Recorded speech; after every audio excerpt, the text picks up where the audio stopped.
Mic check 1 2 3. Mic check 1 2 3. Welcome to MV.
Hello, everybody, and welcome to the first round of the MV Simsports GT Sprint Series here at the Circuit de la Sarthe.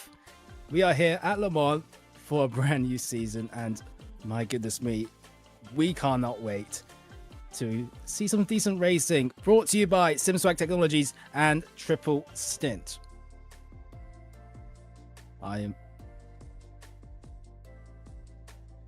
My name is Jarvis Coyd, and production is Julio Marquez. Aitan Benezra is our executive producer, at HyPrix Studios.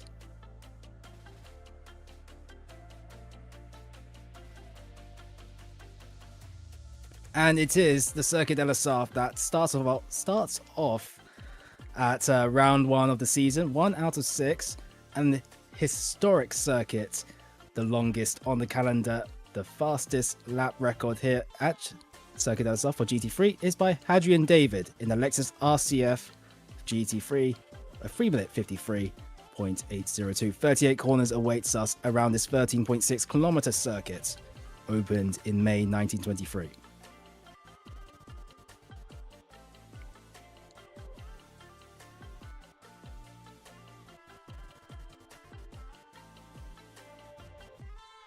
The weather, although on the graphic may say 73 degrees Fahrenheit and cloud cover, with a sunny bit of cloud cover, right now we're seeing a bit of rain pour down at the start of this race and qualifying. Well, qualifying at the moment, the race might change to dry.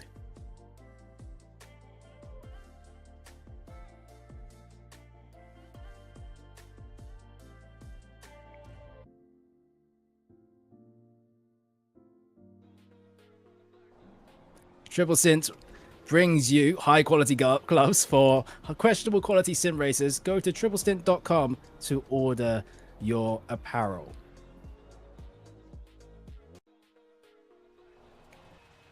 And alongside us, SimSwag Technologies brings you another piece of apparel, socks, and also a pedal set. Make sure to check out their website, SimSwag Technologies.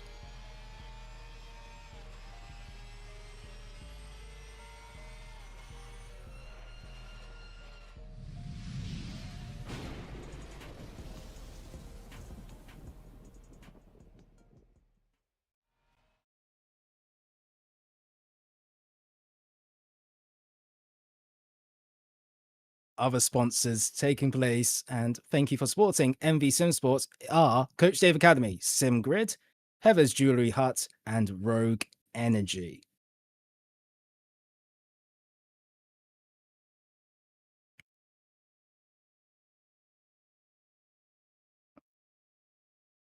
So drivers now doing their qualifying laps. It's currently 9.5 minutes into qualifying around a very wet Circuit de la Sarthe. Drivers struggling, including the McLaren, trying to get the car turned in, the white and blue McLaren. But yeah, 5 minutes of qualifying left to go. The fastest lap time in GT3 Pro is Ansel in the McLaren, 4:24.673. And in the MV Cup, a 4-minute 29. They're actually faster, the Porsche Cups, currently, than GT3 Silver and GT3 Am. Interesting there as the McLaren trying to get through the Porsche curves here. So early days in qualifying, pretty much. Drivers will have 5 minutes left of qualifying to complete. And yeah, interesting to see what is going on out on track at the moment. This is the number 22 McLaren of Jaden Innes, who makes a mistake heading into the final few corners of the racetrack and sliding. A bit of a rear locking there for the McLaren. He'll get going though. There's more than enough time to set another lap.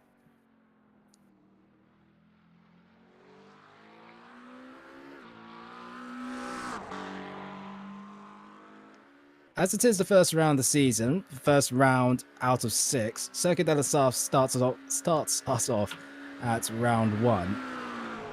Let's have a look at the calendar too, if we can.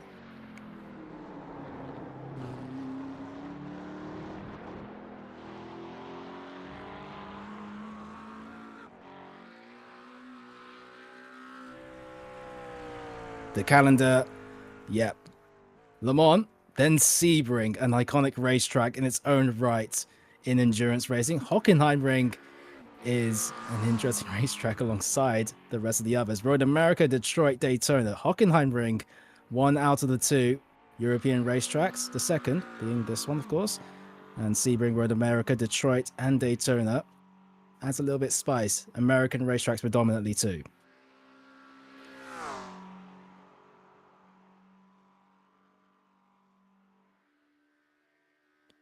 So keep in mind, Le Mans is going to be the longest race out on the calendar, 100 minutes. It's more of an endurance race, if not, compared to the rest of the rounds. Rest of the rounds looking like to be, some are heats, so with 2 races instead of 1, and some are also relatively short. Let's try to see if there are any other drivers out on track at the moment.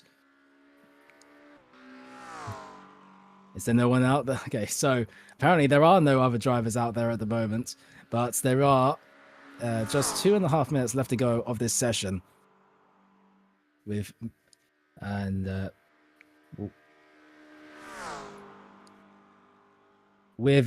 Innes, the only one out on track, and still drifting through.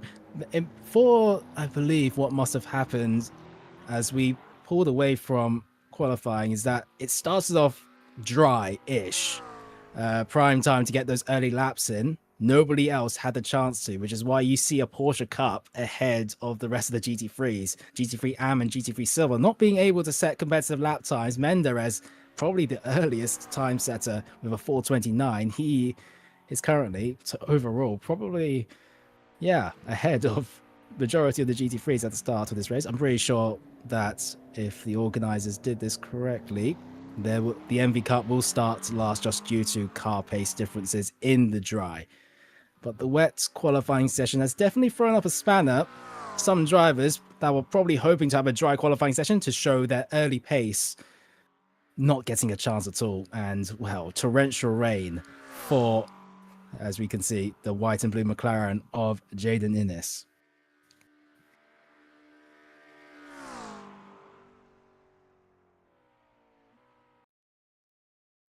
And that is qualifying over. I think that's been slightly fast forwarded. We only just crossed 14 minutes of qualifying. Not much point in continuing on with this qualifying session as we start getting ready for the warm-up, which will last 5 minutes, and then a 100-minute race will get away.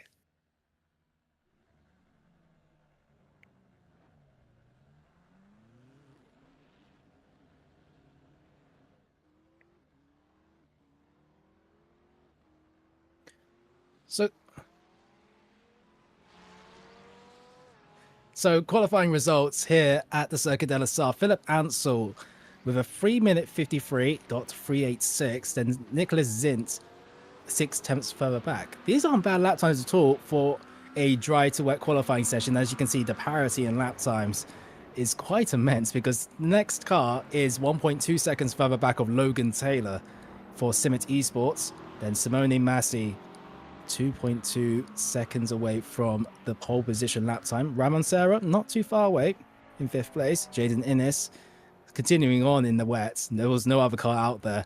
In 6th, Jaden Krenkers, Mert Menderes, Jordi Carrera. Continue on. All good.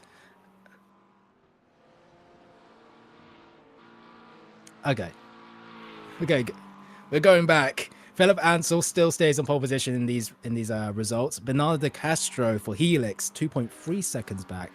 So these are the wet qualifying lap times, 4 minutes 24. That sounds more about right for a wet qualifying session. Jason Krenkers in 3rd place. Alberto Alvarez starts in 4th. The 5th place car, as you see there, that's a purple highlighted one. That is an MV Cup participant in 5th place for qualifying. Tiana Blossom, Melvin Honau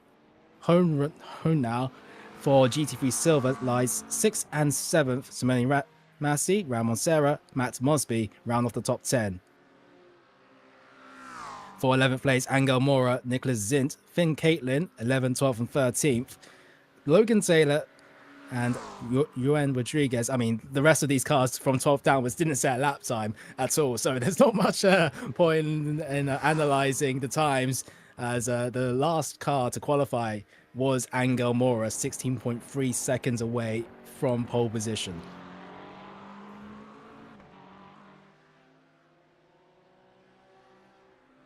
And yep, looking more dry out there than it was in qualifying.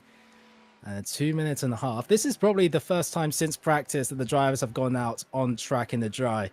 And it's looking a far more stable in terms of... And we saw on the weather, it is looking very stable. 73 degrees Fahrenheit.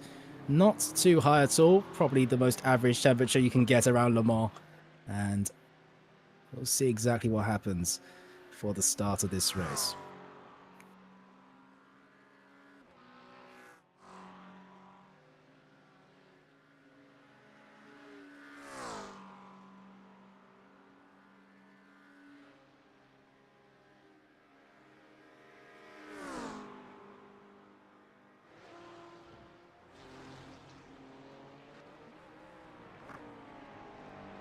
Yep. Make sure to, for the watchers and the viewers in the chat, make sure to put down who you are supporting, who are you supporting in this race? Because we see LVS, Famous LVS. Welcome to the stream, everybody, for the first round of the MV Simsports GT Sprint Series, brought to you by Triple Stint and, sorry, need to remember our sponsors here, SimSwag Technologies. There we go.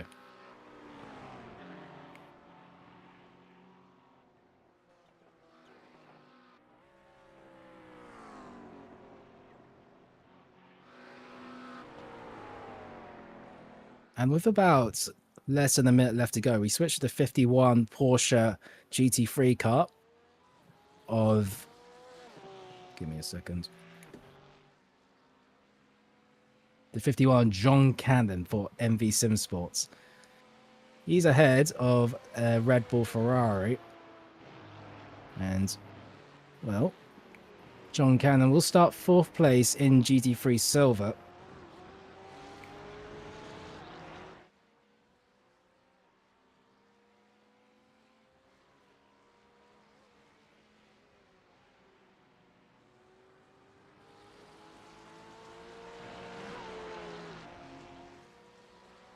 Okay.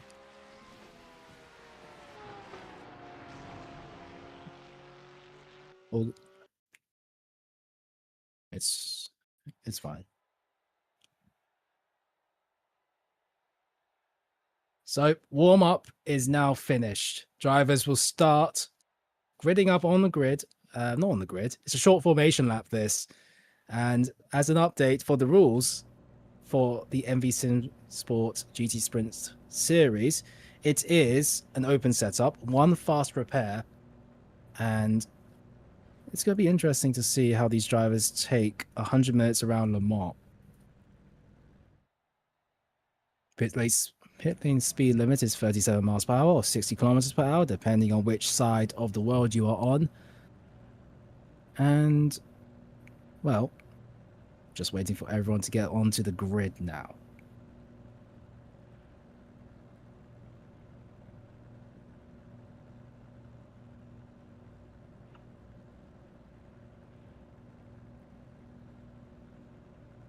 It will be a BMW.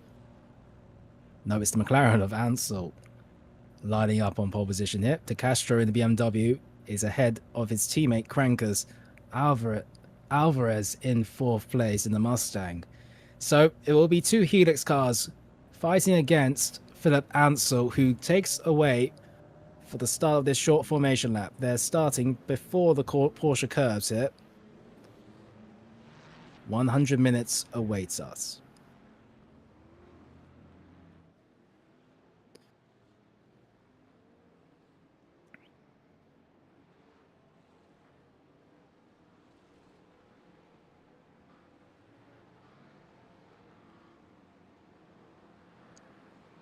Yep, I see that.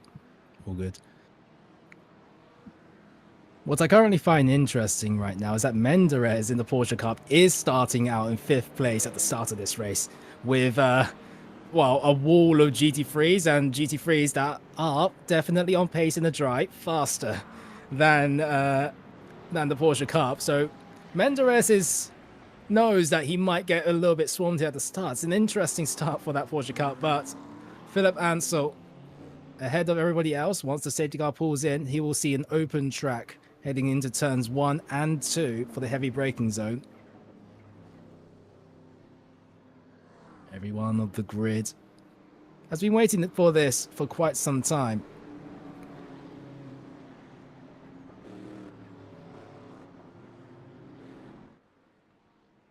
Drivers trying to get the tyres warmed up here. And the strategy going to be an interesting one. Nobody really knows exactly what's going to happen for the first round of the season, who will be the title contenders here. Round 1 of 6 will get started very soon.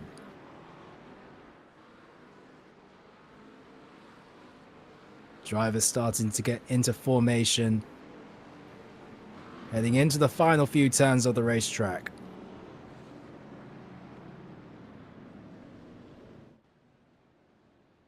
The safety car pulls into the pit lane, and round 1 of the GT Sprint Series here at MV Simsports, it gets underway, and Philip Ansel gets an amazing start. It's 2 teammates side by side between Crankers and De Castro. Alvarez on the outside heading into turn 1, but he will get the inside of turn 2. It's 3 wide into turn 1, and it will be the Ford Mustang ahead of his teammate. The BMW defends on the inside. That is Crankers, and it is Philip Ansel cutting across the 3rd corner, and yellow flags a slowdown penalty for the McLaren, and that allows Crankers up into 1st place. Crankers immediately losing that pole position, and now he's fighting the Ford Mustang of Alvarez. And Sarah in Ferrari, it's a Porsche Cup in 4th place. That's sights that you'll probably never see in your life. Here at the start of this race, he's gained a position instead of losing one. And, well, it depends how long it will take. But it looks like Menderes is really doing well here to match the pace of the cars ahead. In fact, he might... Oh, no! There's a huge incident at the rear of the field, and that is the Porsche of Juan Rodriguez. But and the Aston Martin of... the McLaren of Konstantos Nikolaidis missing a front bumper. And that is the Porsche Cup... No, it's Finn Caitlin. Is that Porsche Cup going for a move? It is. Of Kronk. What is happening? No, Finn Caitlin. Oh dear, what is... Crankers in 1st place ahead of Alvarez. Ansel in 3rd.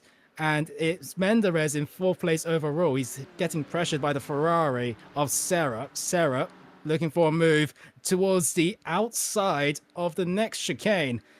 Crankers defending onto the inside versus Alvarez heading to the next corner. Alvarez takes to the racing line. Helix car goes back into the race line. The Ford Mustang switches to a space down the inside. Not possible. And it's a tight battle for P1, 2, and 3 of GT3 Pro. And that is Nicholas Zint in the McLaren trying to get out the Helix of... not Taylor. That isn't Taylor. It's a BMW, but they bang wheels between Stint and the BMW.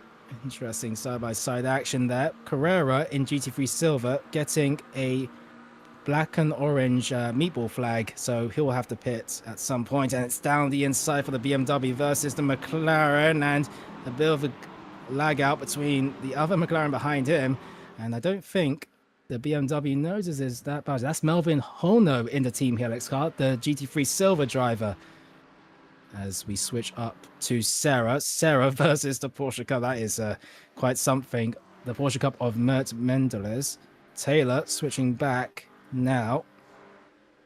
Alvarez versus Krenkers heading into Indianapolis. Alvarez to the inside. It's still side by side. Alvarez takes the race either way. Krenkers heading into the next corner on the outside. And Ansel will go for the move here. He sticks it around the outside. And it's going to be a drag race, door to door. And who will Alvarez choose to give slipstream to? He'll give it to the McLaren. And that is Krenkers versus Ansel. Heading into the Porsche curves, they're still side by side, door to door. Ansel has to gain, and he has gained a place heading into the Porsche curves. It's Ansel in second place, Krenkers in third. Now Sarah has joined the battle here. It's 1/10 between Ansel and Krenkers. The McLaren should have the better cornering around these Porsche curves due to its mid-engine layout, as we see swap back to Hono versus the Porsche Cup of Menderes, I presume.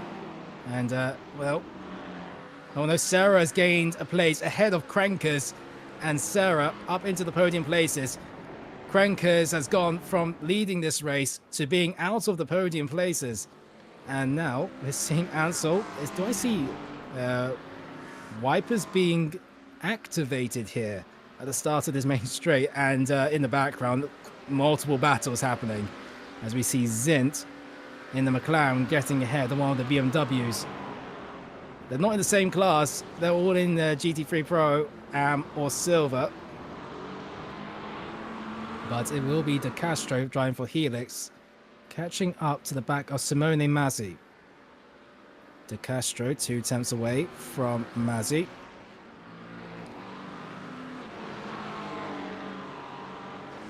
And he gets a better exit, heading in towards the long straight here at the Circuit de la Sarthe.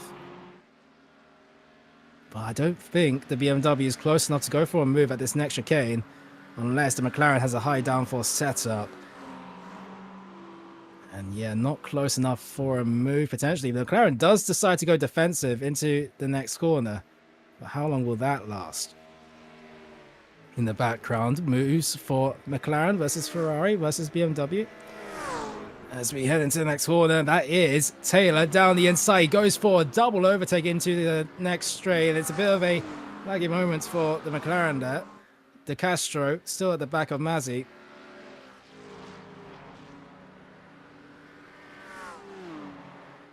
Barreling down to the next chicane, and that is a move for the race lead. Ansel versus Alvarez. Ansel was waiting for this move. He was the pole position taker, and he takes it back after about 5 minutes. Ansel back into the race lead, the one that he lost by cutting turn 3 at the start of lap 1. Alvarez in second place now. He'll have another opportunity. This will be chopping and changing, I imagine. Krenkers now into the third place again. Sarah dropping back from this group.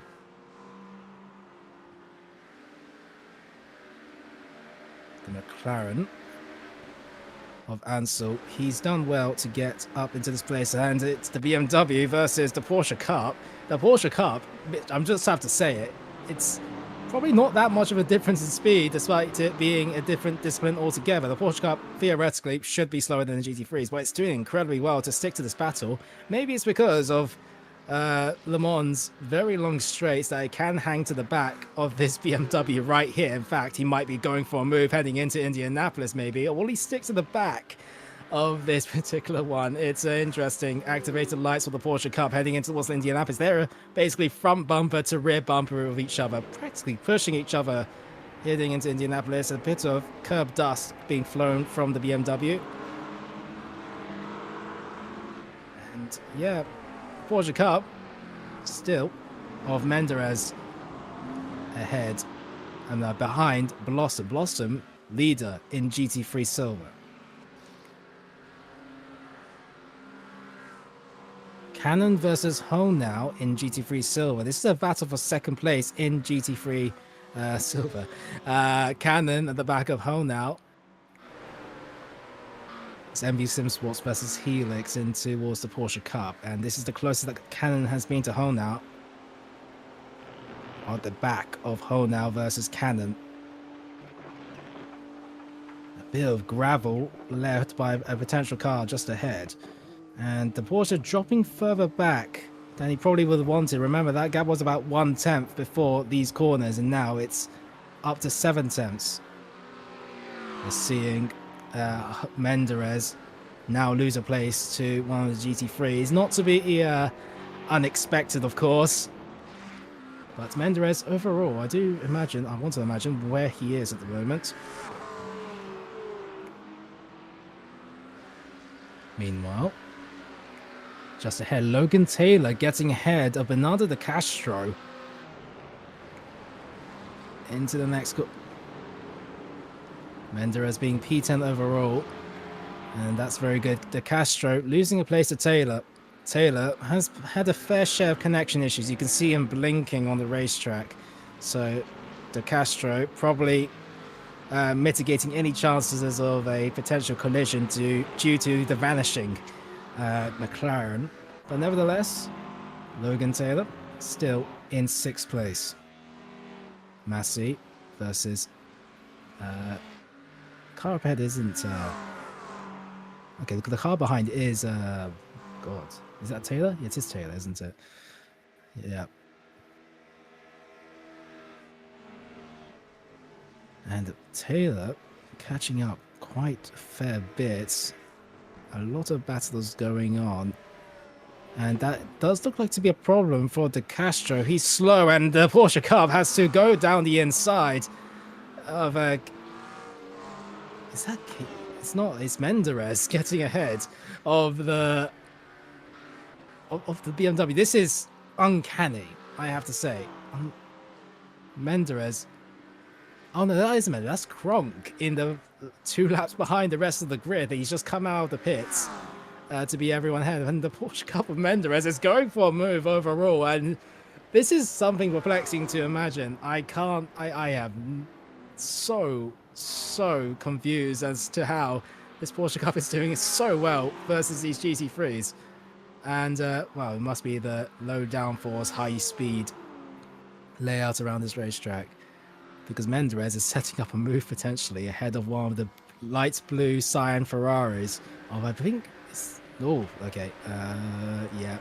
That is Taylor going down the inside of Mazzi. Not that you could see it, unfortunately. Yeah. Incredibly odd to see. There's a lot of battling going on, and it looks like Mazzi versus Taylor will continue to happen heading into one of the more difficult corners, Indianapolis. If you want to gamble, because that McLaren is disappearing in front of his eyes, whether you like it or not, the gap goes to half a tenth, and Massey will go for it. It'll be the inside to the outside of Indianapolis. And Massey versus Taylor. Massey gets onto the curb. Taylor defends on the inside, will stay in his position for now. And yeah, I mean, there's not much you can do if you're Massey versus him. That is the kind of not going to take any risks versus a disappearing McLaren. Heading into the Porsche Cups, however, it is McLaren versus McLaren. This is in fact a McLaren top 4 for GT3 Pro. And it's McLaren domination here in iRacing. In GT3 AM is 18 seconds ahead of second place Cabral. Meanwhile, in GT3 Silver, we see something different. No McLaren in the top 4, Blossom in the BMW in first place ahead of Cannon, 7 seconds ahead. Massey versus Taylor continues on, however. Massey choosing to prefer to go for the safer move, and that is the Porsche Cup versus one of the Helix cars, and a bit of feisty battling heading out of the Porsche curves. It's Bernardo de Castro in the Helix car. to go down the inside. Oh, it's a battle as contact between those two cars, and the Helix getting in front of one of the McLarens, and it's a bit of a concertina effect. That is one of the 51 Porsche cars of John Cannon getting hampered by the McLaren, who had to stop due to the Helix also stopping in front of him. And there's not much the McLaren could have done there. And now these four cars have now bunched up together, heading into the next corner, and that's the Porsche going down the inside of the McLaren. John Cannon gaining upper place overall. That's Jaden Innes in GT3 AM, who was stopped by the Helix, unfortunately, and the Aston Martin behind is Matt Mosby for Apex Racing, and he's going to be waiting to go for a move. He needs to go for a move. He's 3 seconds back from the next car. GT3 Silver, GT3 AM, all relatively close together in this 3-car battle. These license were supposed to be distinctive by iracing, but they all seem to be relatively close together. And it's a mixed pack field as expected. Menderes with a yellow flag. Something's happened to Menderes, but we'll see heading into the next corner of that is Jaden Innes moving to the inside of John Cannon. The Aston Martin going for the move. Matt Mosby on the outside, not being able to convert. John Cannon ahead of the Aston Martin. Hole now is behind it. The Helix BMW behind the Aston Martin. He's going to be waiting to see if there's an opportunity to gain one place in the standings from third to second.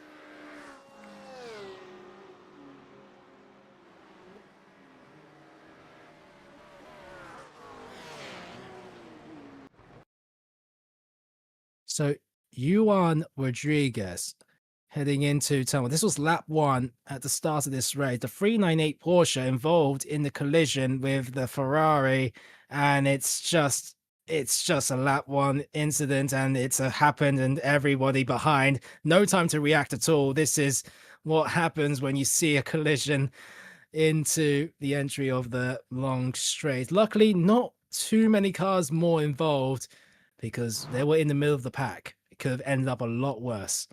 But yeah. So De Castro versus the Porsche. We saw this incident live. And this was a Porsche Cup that De Castro was overtaking, and he just gets a bit of contact from the side and ends up drifting into the front of the McLaren of Jaden Innes. Jaden Innes having to stomp onto the brakes to prevent any sort of damage and hampering. Yeah, just incredibly unfortunate. The Ferrari, the 144, and it's just cutting over the grass. That's Augusto Mason. Going back to the live screens, however, and it is Cannon ahead of the Aston Martin. We're going back to Blossom versus the Porsche Cup driver. No, is that Porsche Cup? Yeah, the 691 of Mert Menderes. This is quite something. I can't believe what I'm saying. But yeah, Blossom still ahead. As you can see, the Porsche Cup dropping back because of the Porsche curves. This is where the most gain time between the two disciplines are. Massey versus Taylor. This battle, yeah, the disappearing McLaren is Taylor. Mosby behind John Cannon heading into the Porsche. This is for a move overall, not being able. No space on the inside, but the Porsche does go wide. And it will continue on. This battle will continue on. Matt Mosby, a pro driver. Cannon, a GT3 Silver driver.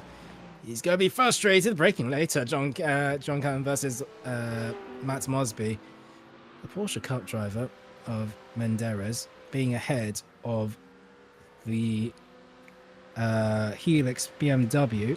No, that we're watching currently. Oh no, that was Finn Caitlin. That was Finn Caitlin that we just saw pivot. This is Menderes now.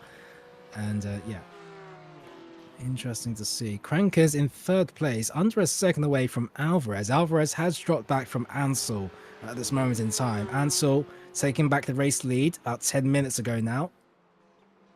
And Alvarez dropping back further and further away. Crankers in the BMW will be waiting for an opportunity.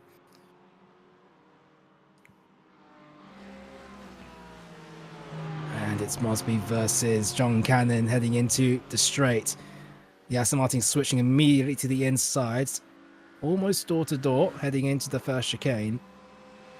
The Aston Martin just has the better straight line speed at the moment. It's a drag race into the next corner, and it's going to be relatively simple if the Porsche doesn't brake later than the Aston Martin. Let's see exactly what happens. It's still door to door. The Aston Martin creeping further ahead and taken to the racing line. John Cannon doesn't fight it any further. Oh, but as the Aston Martin close to the tyre barriers, maybe getting a little bit of fright because John Cannon was getting back there. And this is Blossom versus the 691 of Menderes again. Menderes is a fly that you can't escape from because the straight line speed of the Porsche Cup seems superior to the GT3s currently. You just lose it all if you're in the Porsche Cup at the third and final sector. I mean, wow.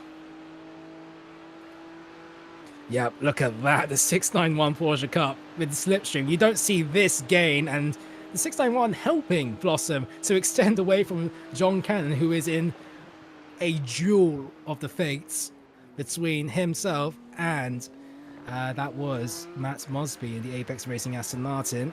And meanwhile, the Finn Caitlin going down the inside of the cash. No, it's not. That is one of the BMWs of who's that BMW? There's so many Team Helix BMWs that but is it Bernard? Oh, Bernardo de Castro. Yes, it is. Okay.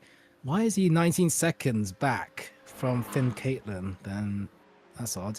Blossom still in the race lead in GT3 Silver. Overall, they are in. Oh God.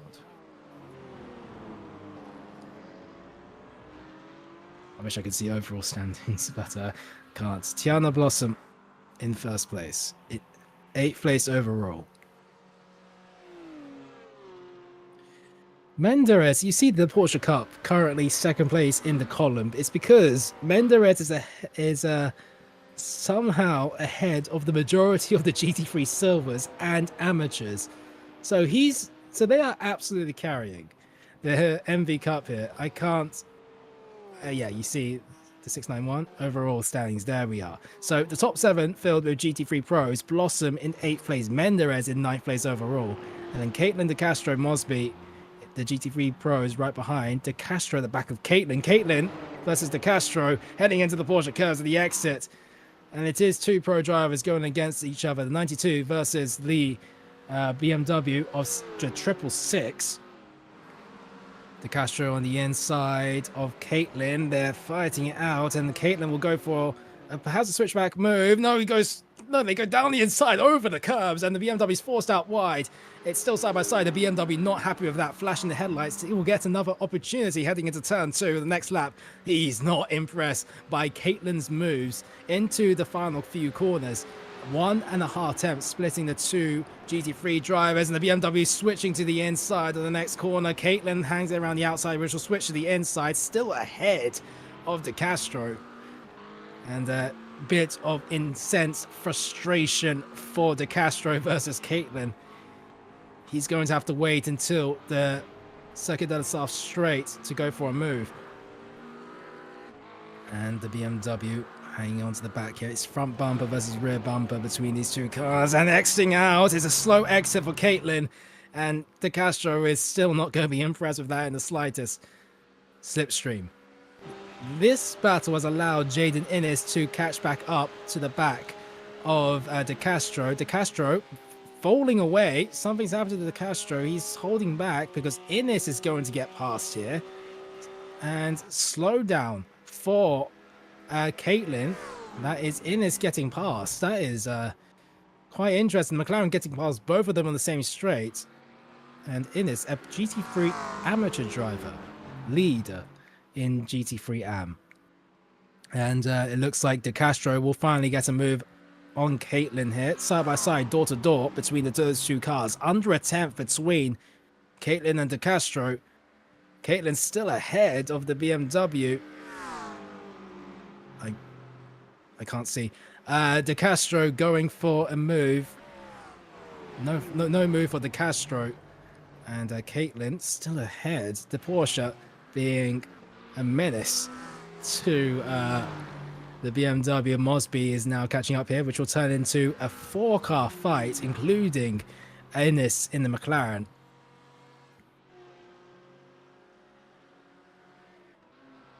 Mosby versus De Castro heading into the hairpin. And it's going to be a move there for the Aston Martin down the inside of the BMW. No, he hangs back. No moves between those two cars. Meanwhile, Caitlin versus Innes. Innes not getting the best exit out of the hairpin. Climbing up towards the Indianapolis. Caitlin under a 10th away now from Innes. And it's a front bumper to rear bumper here. It's going to carry onwards into the next corner. I think Caitlin pushing along the McLaren to extend it. It's going to be 2 cars battling, 4 cars battling in 2-car gaps. Caitlin and the Aston Martin versus BMW. The BMW on the inside versus the Aston Martin. Oh my goodness me. There's no patience. Not no patience, but no time to rest for any of these drivers here.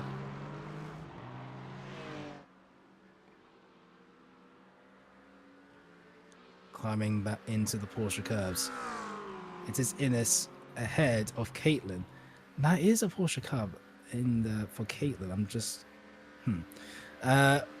it's the McLaren of Innes, and you'll start to see Caitlin dropping back, perhaps heading through these Porsche curves, and the BMW will start to catch up here.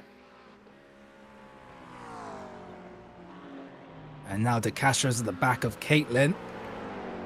De Castro moving to the inside. It's under a 10th of a second between those 2 cars. And De Castro versus Caitlin. And the Caitlin will get the better speed out of the corner. And the BMW of De Castro is getting further and further frustrated. The Aston Martin goes to the outside. Oh no, it's contact between those 2 cars. The rear fender cutting across the gravel for De Castro. The Aston Martin also cutting the corner to try to get... Oh my goodness me.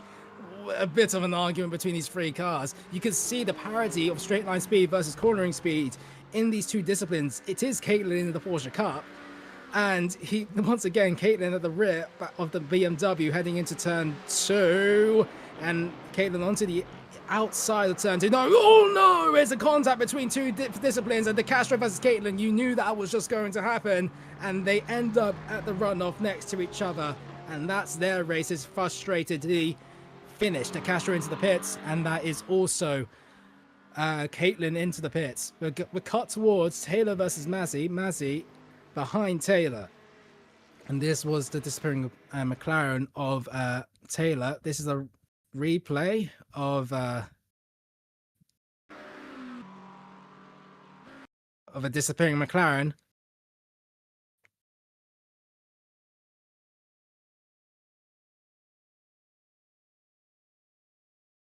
So this was a move heading into turn 2. The Porsche Cup 92 of Caitlin versus De Castro, and the parity in straight line speed. And these 2 were just frustrated with each other, instigated after laps of racing side to side with each other, and a bit of contact at the final corner. This is De Castro's and Caitlin's view heading into turn 2, and it looked like Caitlin was trying to switch to the inside, but De Castro was stuck there already. There was no move for Caitlin, no opportunity to go to the inside, and well, contact between front and rear bumpers. Cutting back to live pictures now, it is Massey versus Taylor heading into the next corner. Menderes still at the back of Blossom, by the way, just to add on to that. And the Porsche Cup, oh dear, I mean, like around any other track than Le Mans, maybe even Monza, you wouldn't see how these Porsche cars will be stuck to the back of the BMW like a fly. But yeah, this is exactly what is happening at the moment. We're seeing a lot of different, but Taylor versus Mazzy swapping positions, but it's Taylor ahead of Mazzy now. No, okay.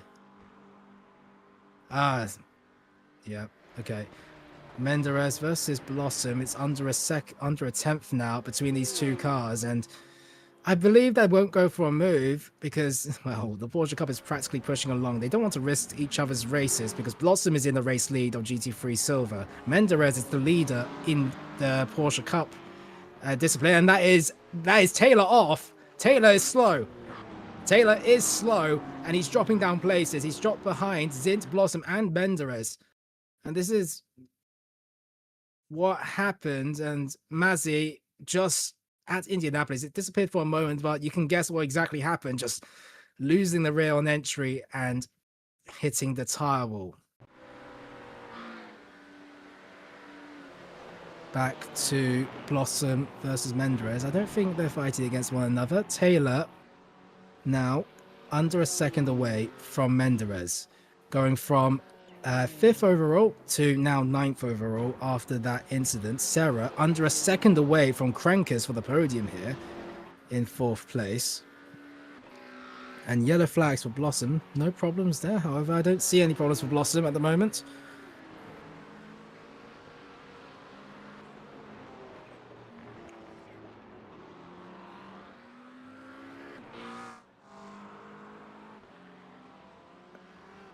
And it's Menderes in the Porsche Cup, still ahead. I do want to see Sarah versus Krenkers because they're under a second for one another at the moment.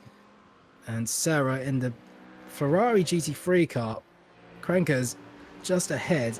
The gap did go down. Taylor goes into the pits here for the first pit stop. Probably a bit of damage to the front suspension of that McLaren. Krenkers versus Sarah. Sarah has been in 4th place ever since the start of this race. He's been hanging there for quite some time. Alvarez not being able to go ahead of Ansel. In fact, it goes from 4 seconds to 10 seconds now between the 1st and 2nd place leaders. It's Alvarez's, no, it's Ansel's race to lose. Alvarez sitting in the comfortable 2nd place.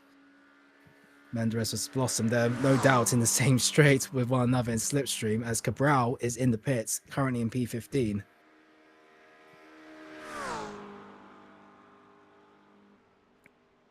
Sarah now under a second, 7 attempts away from Krenkers, and so in a comfortable race lead as always.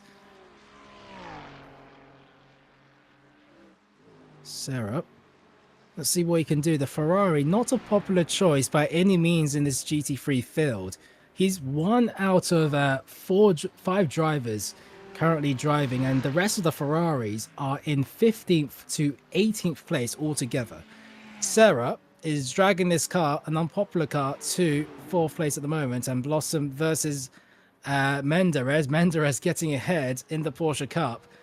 Let's see how long this lasts, because, well, Blossom now taken to the slipstream of the Porsche Cup, faster in a straight line, to remind you, very surprisingly. Maybe just a lot less aero on that Porsche Cup. Yes, it is. The answer to that question is yes.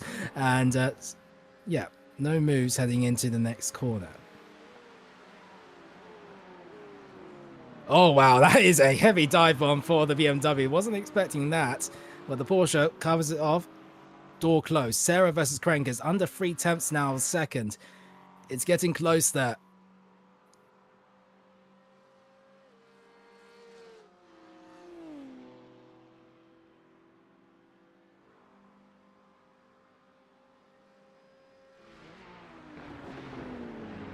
Krenkers trying to stay ahead of Sarah, but the gap just keeps narrowing and narrowing here for the battle of the podium in GT3 Pro.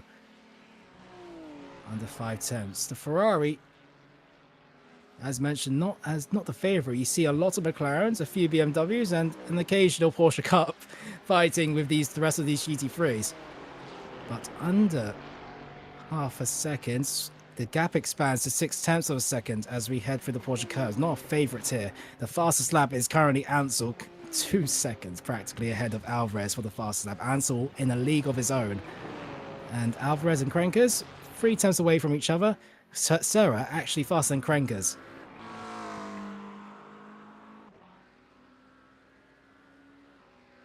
Ansel getting the fastest lap again, a 3-minute 53.721. He's now 2.4 seconds quicker for the fastest lap ahead of the next fastest GT3 car, on board with Sarah climbing into the next lap. We just crossed 32 minutes now of this 1 hour event. a third of this race has been completed. As we see, this is MV Simsports GT Sprint Series. Make sure to go to the website to sign up to this league and series. And make sure to support MV Simsports socials on both Instagram, X, and Facebook at MV Simsports on those social medias.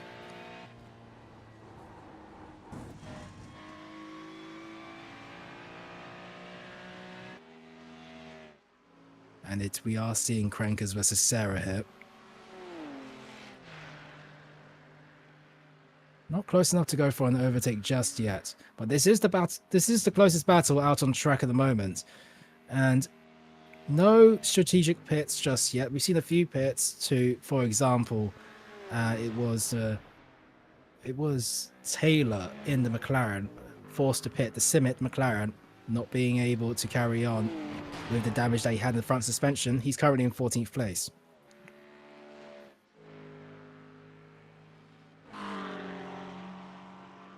Meanwhile, this is Nikolaitis in the McLaren, still carrying suspension that he carried from the first lap onwards, missing a complete front bumper. That's going to hamper his downforce. Not that he cares about it, however, because he's at the back of John Cannon here. And, well, even though there's constant yellow flags around Nikolaitis because of the damage that he has, he doesn't really care. He'll continue forwards. He's currently in 12th place overall. Meanwhile, Blossom and Menderes having practically a tango with one another, moving ahead and behind each other. Sarah versus Crankers, under 2 tenths away from each other now. And now heading into 1/10 of a second to one another, almost.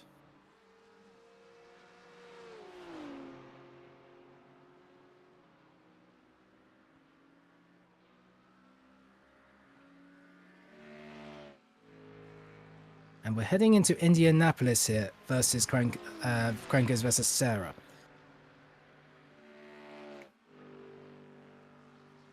Two attempts.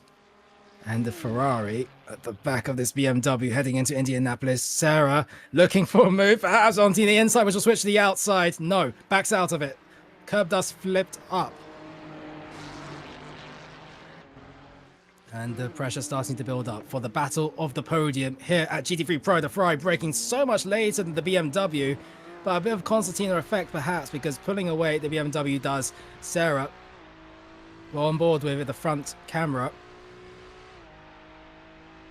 into the Porsche curbs. This is where the Ferrari does lose a bit of time. The BMW gaining a lot here, just being a lot more stable into these next couple of corners. You'll soon see the BMW start to pull away here at this next corner, and so it does. The Ferrari not being able to carry as much speed and onto the curves perhaps on this particular lap. However, yeah, starting to slowly be in equal footing to one another. The gap going down to 4 tenths as Ansel comes into the pits for the first time in strategic fashion.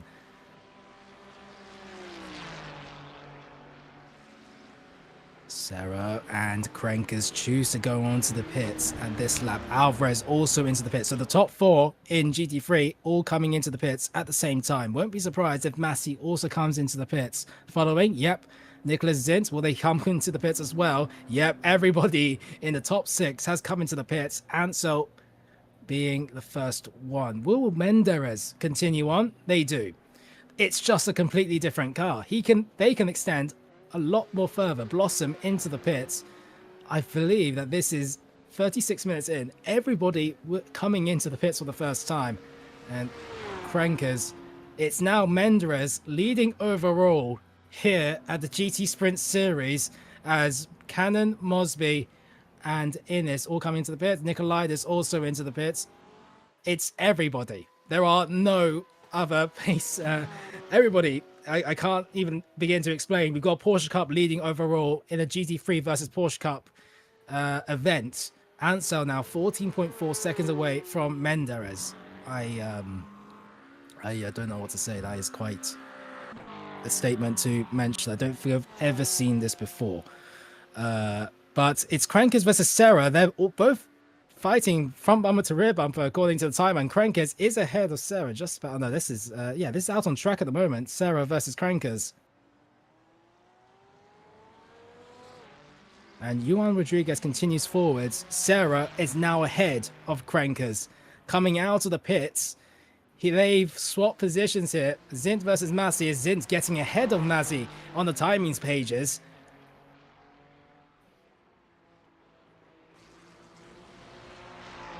And Crankers will be eluding this. He is currently in the podium. If you take away the overall standings in GT3 Pro, he is in third place.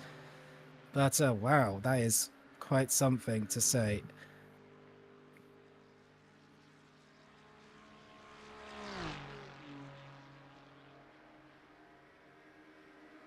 Sarah versus Crankers heading into the first chicane. And Crankers not close enough. Positions changing here as we see Crankers start to back away. Mosby 10 seconds away from Taylor. Innes versus Taylor heading in towards the first chicane. Remember, Taylor is the one that's disappearing in front of our eyes. It is a pro driver versus an amateur driver. Jaden Innes with a 1.5k I rating versus Taylor with a 3.2k I rating, a 1700 I rating disparity with one another as we head into the next corner. They're both in the same car, relatively, barring any damage of sorts, and Innes versus Taylor, and Taylor gets past relatively easily of Innes.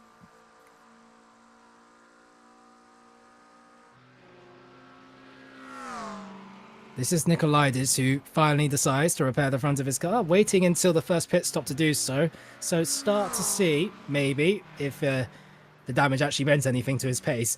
Coming towards the front, on the back of John Cannon. Remember, these cars have one fast repair. So that's why you see him not lose too many places there, as Hull now 2 seconds away from Cabral. Cabral 31 seconds away from Carrera. So they're in practically no man's land, unfortunately, in this race.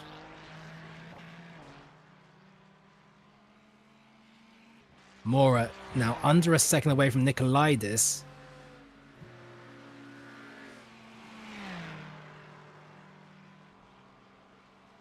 And that is the GT3 Silver driver versus the Pro driver. Heading into the next corner. John Cannon ahead of these two battling.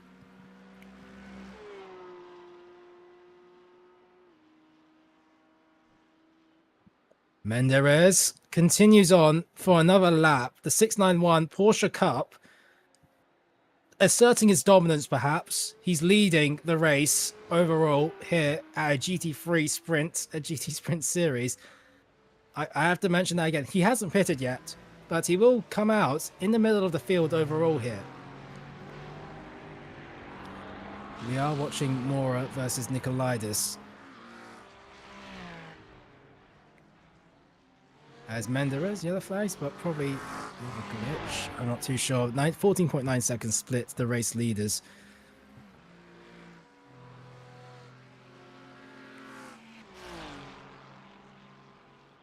It's half a second between Mora and Nikolaides. This time, not too much of a disparity in I rating. 900k and 900k. 900 I rating separating the two cars. So even though Nikolaides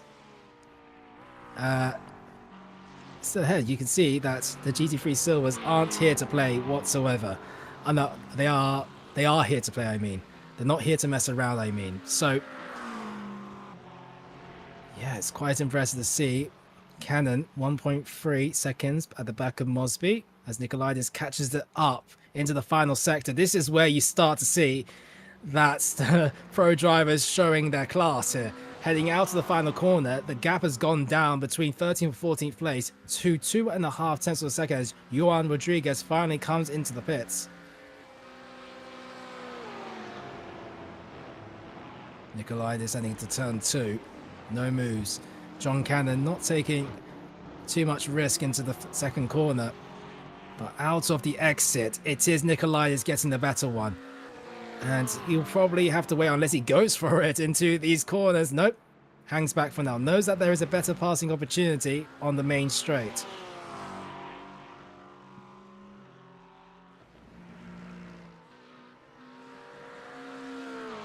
Nikolaitis slipstream at the back of this GT3 RS Porsche.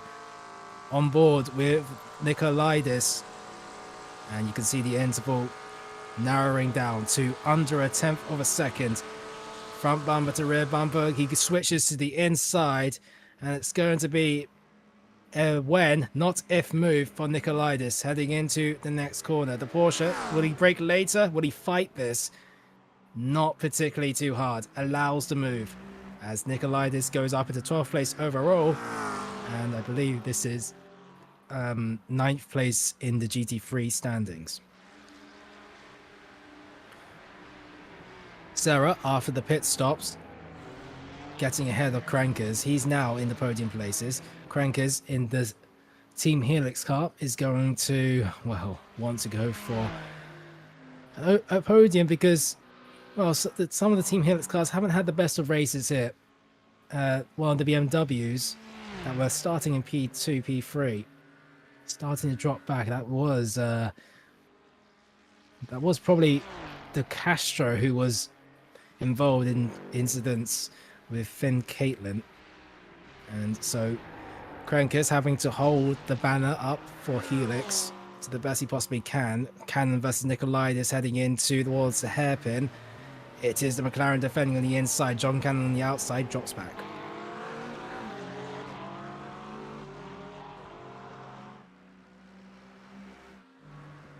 Now versus Cabral for 15th and 16th place as we see Menderes. Will he come into the pits? Finally. 10 minutes later than the rest of the GT3 pitters practically. I think that's actually closer to 8 minutes later than the rest of the GT3s. Menderes makes his first stop. Where does he come out overall? Who knows? But there's no doubt about it. Ansel will take back the race lead from Menderes.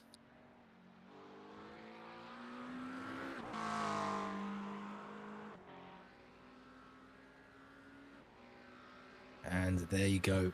The leaders have changed overall.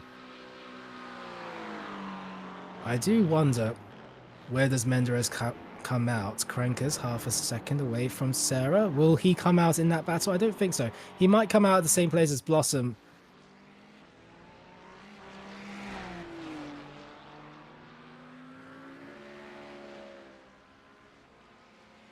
Four tenths of a second. Menderes drops behind these two. Still stuck in the pits.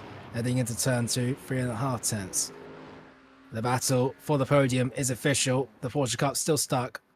Blossom, our GT3 silver race leader, on the pit straight now.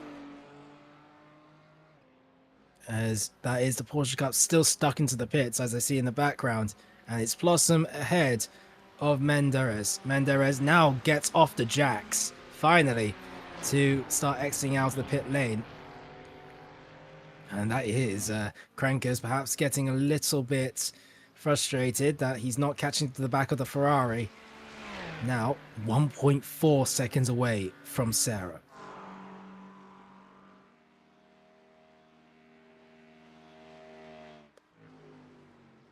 Krankers with a yellow flag on his name, but not too certain. Zint is now closer to Krankers than Krankers is to Sarah. 1.3 seconds drops down to 1.2 seconds for the battle for fourth.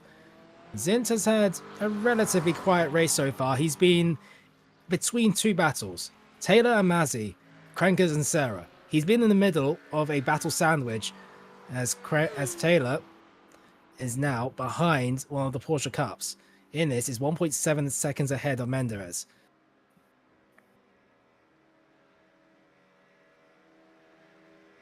The 691 Porsche Cup, 9th place overall out of currently 19 drivers running, actively running right now, and 22 drivers overall, including DNFs. But it is, contact between Cabral and Honau. Cabral in the blue Ferrari, driving in GT3 AM, and Honau making contact with the rear bumper of the Ferrari.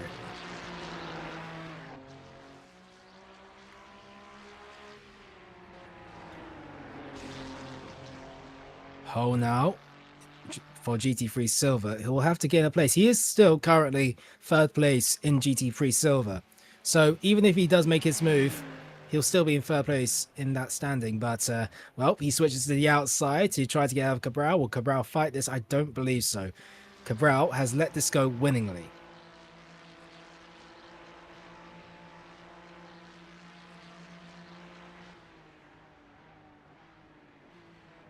Stint versus Crankers is getting relatively close. 4th and 5th place into Indianapolis. Half a second from each other. Crankers losing out quite a fair bit. Is there damage on the BMW? Not too sure. But heading into this hairpin, the McLaren should get the better exit with its platform. The McLarens have been the dominant car ever since the start of this race. It is currently a McLaren. Most of the cars that you see in the top 10 are just McLarens. The rest are BMWs. A rare Ford of Alvarez, 20 seconds away from the race lead. Stint, look at that, getting ever so closer. Alvarez, meanwhile, while we're talking about him, 20.5 seconds away from the race lead. Although he is dropping back, I think he'll be pretty happy having a quiet race in second place at the moment. And so, I mean, if you compare the best lap times, it's a 3-minute 53.722 for Ansel. Alvarez's best lap is a 3-minute 56.1. I mean, like, you can't fault Alvarez for not being able to get close to Ansel for now if you see a 2.4 second parity in best lap times. That is ridiculous. In the last lap, a 3-minute 54.5 for Ansel. For Alvarez, a 3-minute 56. So a 2.1 second parity. That is quite something after 48 minutes in. In fact, we're getting closer to 50% of this race being completed as we are watching Juan Rodriguez driving for Coral Cove Motorsports, the 398 car, in a bit of no man's land here. 30 seconds behind Cannon, 15 seconds ahead of Hull now. And Rodriguez involved in that lap 1 collision, so he's trying to recover that strive as Stint versus Crankers versus Sarah versus Crankers versus Stint for P3, P4, P5. It's going to be a 3-car battle, and Stint is getting so close to Crankers at the moment. As we head into the next corner, Stint heading towards the inside of Crankers. He's going to go for the move here into the first chicane. No, backs out of it.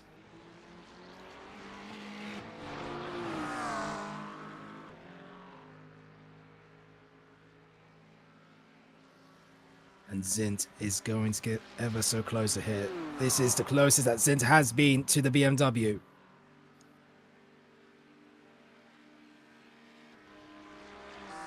Two attempts between the two cars as the McLaren switches to the inside. Crankers doesn't defend on the inside. The McLaren breaking equal footing into the next corner. Nothing changes. It is Stint still at the back here. 3 attempts split the two cars once again.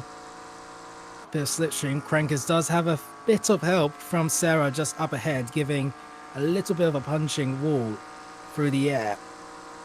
Stint 1.5 attempts. The gap is closing into the hairpin. Backs out of it. No moves on this corner.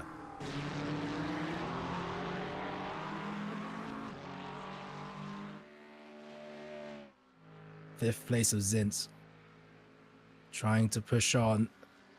He's been quiet this race, but in this second stint after the pit stops, he's been activated and he's on a charge here to try to get 4th, maybe even 3rd place in this McLaren. It's a beautiful livery on that McLaren. The cyan blue stands out from the rest of the crowd here heading into Indianapolis, but no moves into here.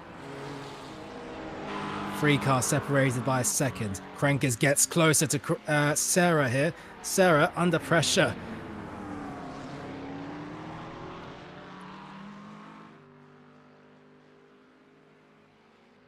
Four attempts.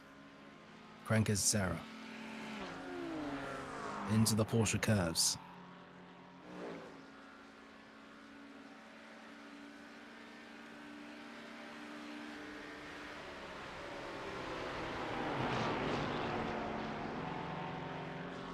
It's a tight fight. Remember, it's only 50% of the way through, 52% if we're being accurate.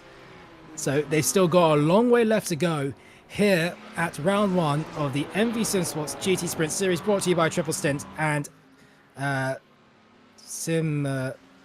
no other spot.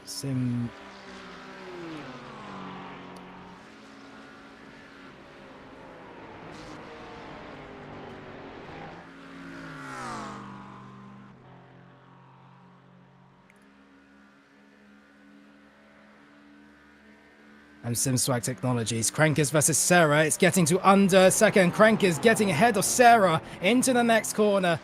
And Crankers, oh dear, it's side by side into turn 1 and turn 2. Crankers not being able, no, he does get ahead of Sarah. Sarah not being able to stay in 3rd place overall.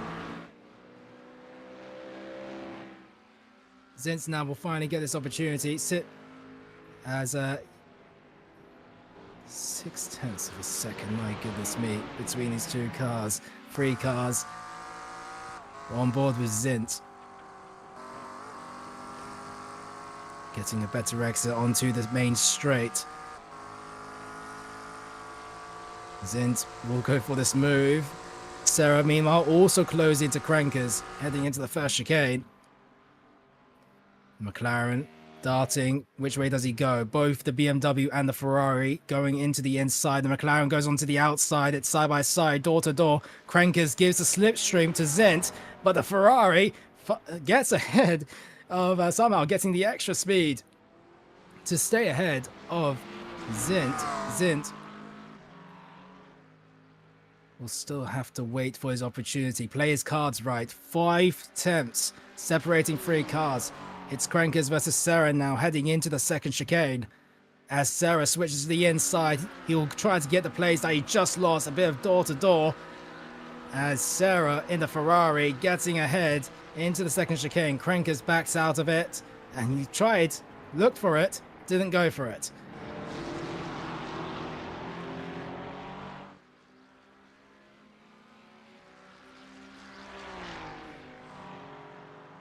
Sarah punching the wall, punching the air wall for the others to get slipstream behind. 1.5 attempts splitting the 2 cars. The BMW looks to go for a move on the inside. No, backs out of it. And it's close for the podium here.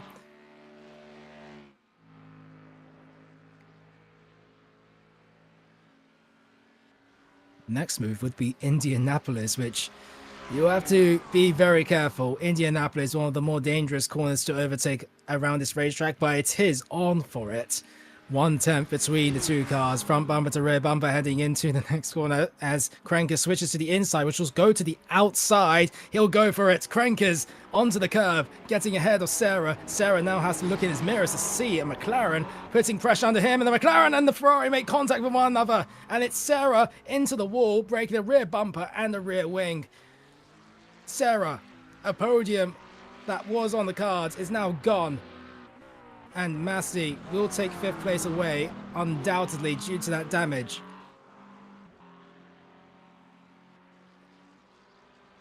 It was Sarah versus Crankers versus Zint. Crankers going for the move from the inside to the outside, and this is exactly what happened. It was Sarah's mistake. Zint, a casualty perhaps for the cars there. And Sarah, well, who'll be ruining that?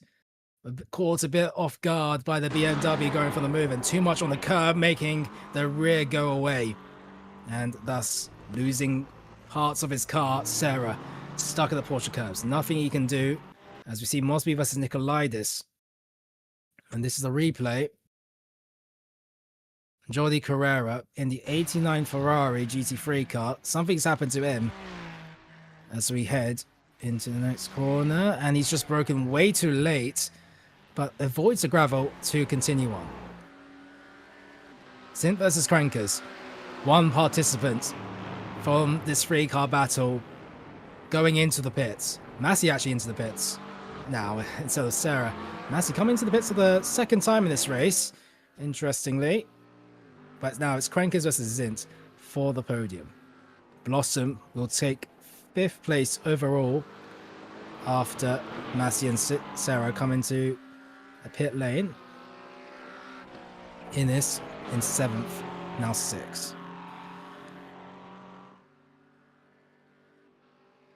Stint in the McLaren once again under slipstream. He's been waiting for this move for quite some time. He's been hungry for a podium after all this time, and he goes alongside him door to door. Krenkers on the inside. Will he go and stay? A bit of contact still between the rear fender of the McLaren, the front fender of the BMW. The BMW hangs back for now. We'll try to take the slipstream to the next chicane. Not going for the move to defend just yet. They are in no man's land now. Blossom is 32 seconds away from these two, and 10 seconds ahead of Stint is Alvarez. The BMW. Slipstream, not close enough. Can't go for a move into the next chicane. That gap isn't closing down by the slightest. The McLaren perhaps favouring a high speed setup, low downforce setup, because he's making quite a fair bit of difference on the straight. Didn't lose too much time at all, even while punching the air for the BMW.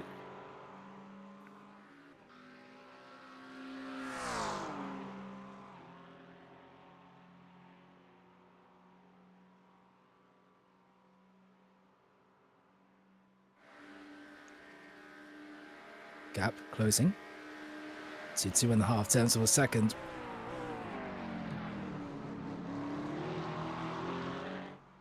No moves here. We'll move to Mosby versus Nikolaidis. The Aston Martin vantage behind the McLaren.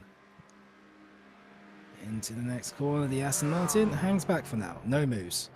Into the second chicane.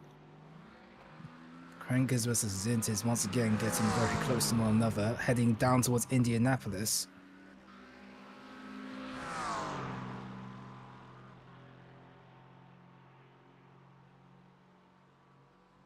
Mosby versus Nikolaidis into the next corner, and it will be Mosby going to the inside of the McLaren. Nope, I forgot this is the hairpin. The McLaren ahead of the Aston Martin. This is for 8th place overall and 6th place, 5th place, I mean, for GT3 Pro.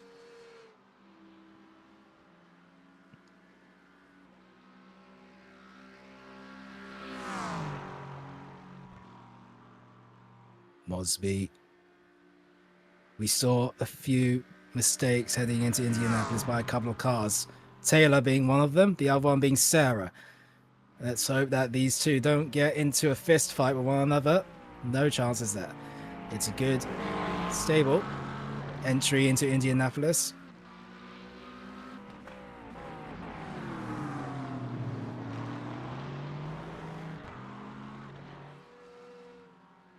Sarah with, is that a black flag? I can't tell if that's correct or not.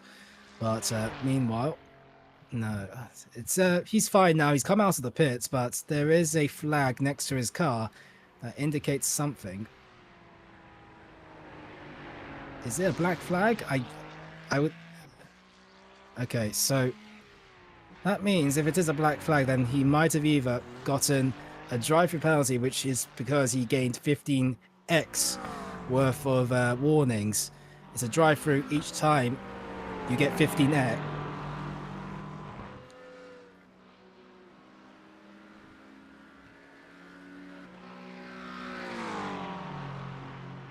And we see Nikolaidis versus Mosby.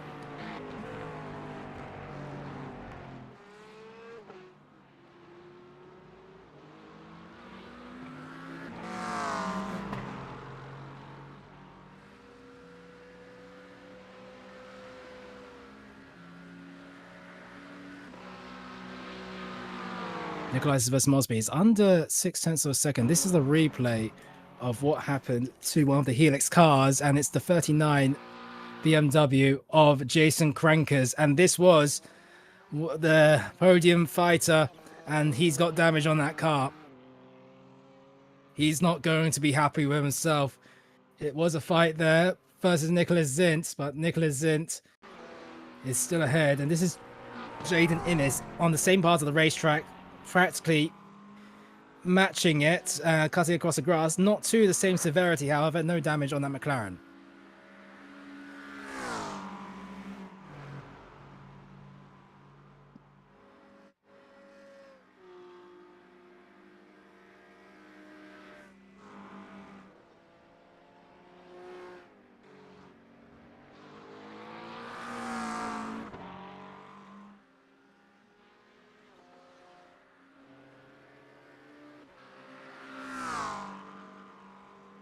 Sorry if he said so. Okay, back to the racing now. Innes has gained 11 places since the start of this race. Starting from 17th, has climbed up to 6th place on both pace and attrition, to say the least. Innes, 3.2 seconds away from Blossom. I mean, GT3 Silver and GT3 Am. Overall, 5th and 6th place. If you're looking directly on paper in terms of iracing, you would probably say that Blossom and Innes probably didn't expect to be up in these high places, but they're showing their pace very good so far. Although they are 29 seconds away from the next GT3 Pro, you got to give the flowers out to both Blossom and Innes.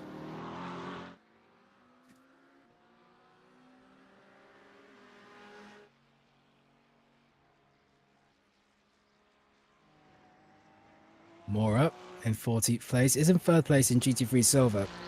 3 seconds away from Cannon. Cannon versus Mora for the GT3 Silver podium.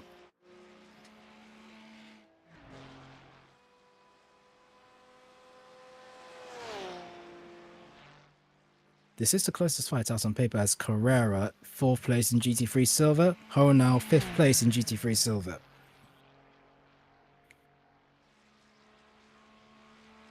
Cabral stuck in the pits in the moment. We saw him, and that is a 3rd place in GT3 Am, but stuck in the pits. Innes in 1st place, remember. This is Alvarez, who is dropping further back from Ansel. It was 15 seconds, then 20, and now 29.7. It will soon be half a minute, with 35 minutes left of this race to go.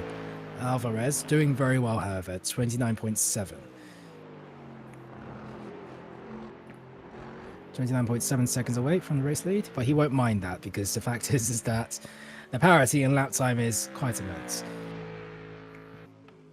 Although, if we look at the last lap time, Stint is getting closer. Is he? Yes, he is, because the last lap, Alberto Alvarez set a 3 minutes 57.8.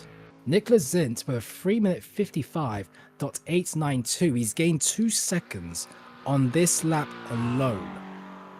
Maybe it's a mistake from Alvarez, but Stint activated. We didn't see him qualify this high, remember? It was a wet qualifying session. We didn't know who would be the pace setters. But Stint is showing to be the 2nd fastest driver on that track at the moment. Ansel being 1st, Stint being 2nd.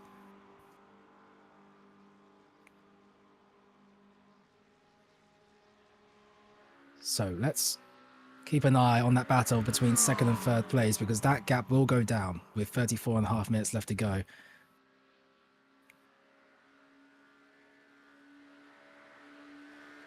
But yeah, Ansel in a league of his own, as mentioned previously. I mean, driving for as an independent, Ansel is absolutely dominating. There's no way other to describe it. 30 seconds, 30.6 seconds ahead of everybody else with after 1 hour and 6 minutes. Nicolaitis versus Menderes is getting close. We haven't talked about Menderes at all ever since they came into the pits, but Menderes in the Porsche Cup still in 7th place. I mean, you've got the leaders in GT3 Silver, GT3 Am and Porsche Cup in 5th, 6th and 7th. I mean, that is quite unbelievable. Nicolaitis trying to do everything to get past Menderes in order to avoid an embarrassment. But of course, you have to give Nicolaitis, remember, his front bumper was completely missing at the end of lap 1. Kept continuing on, did his fast repair in the pits, and he is in 5th place in GT3 Pro. He's done very well in this race despite damage. And the Porsche Cup still being ahead of basically everybody else in this field.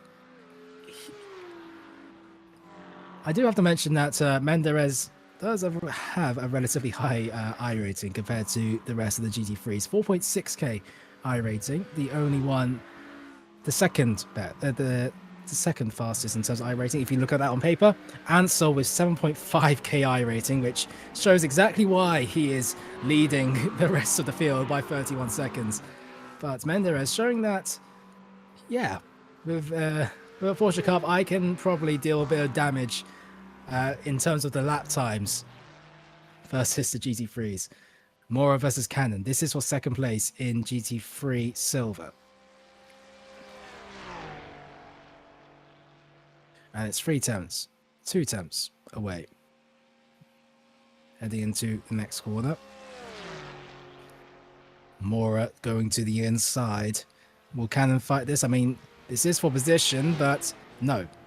Backs out of it. Lets him pass for now.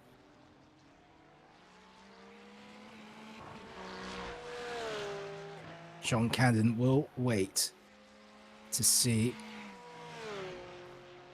which overtaking opportunities he has next, heading towards the hairpin. But the slipstream not benefiting him too much. He is getting closer, but not closer as much as he wanted.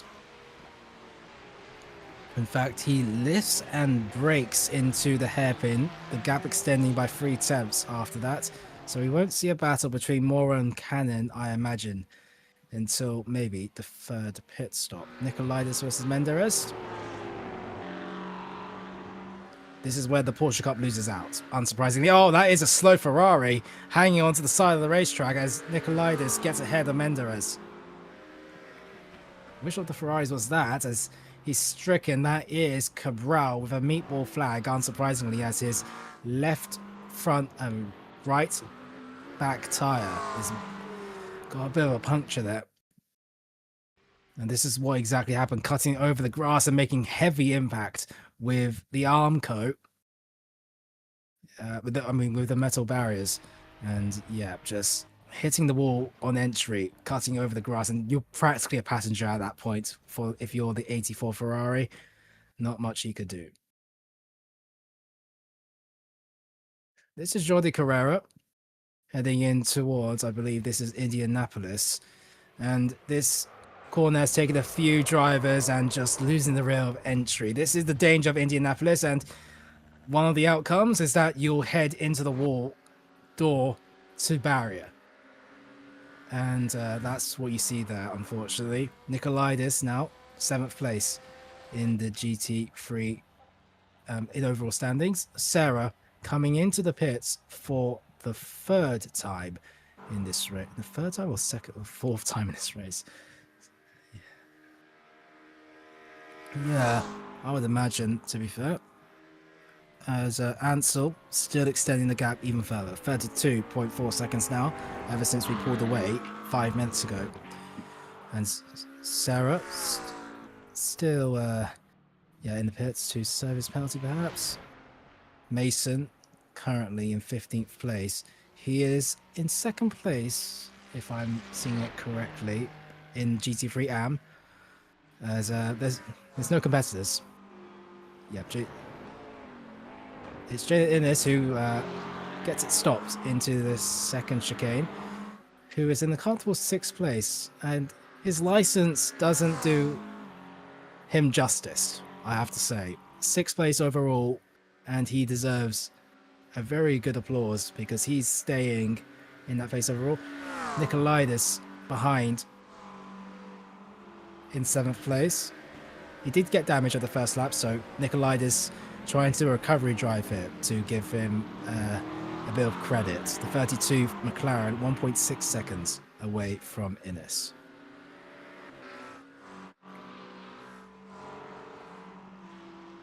As Ansel is into the pits for a strategic stop for the 2nd time in this race, we might see Alvarez quickly follow after about half a minute, and Zint 10 seconds further back.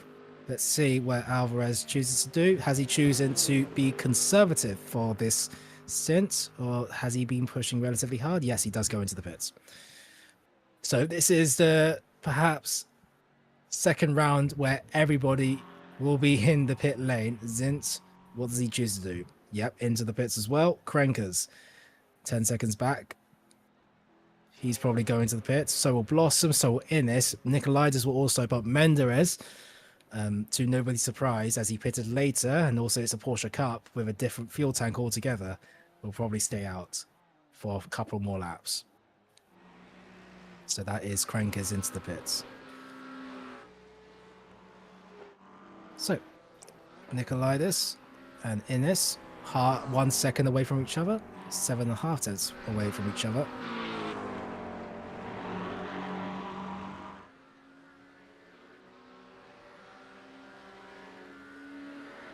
Nikolaitis versus Innis heading into pit road. They go in at the same time. Nikolaitis did catch up relatively quickly to the back of Innis, but Menderes, unsurprisingly, might gain a couple of places overall, and so has already left the pits. So is Alvarez already leaving the pits. So they will continue on. Menderes comes out after the filter of the pit lane in 4th place overall with a pit stop left to go. Juan Rodriguez, he also pitted later than everybody else, was involved in that first lap collision. And he's trying to recover here.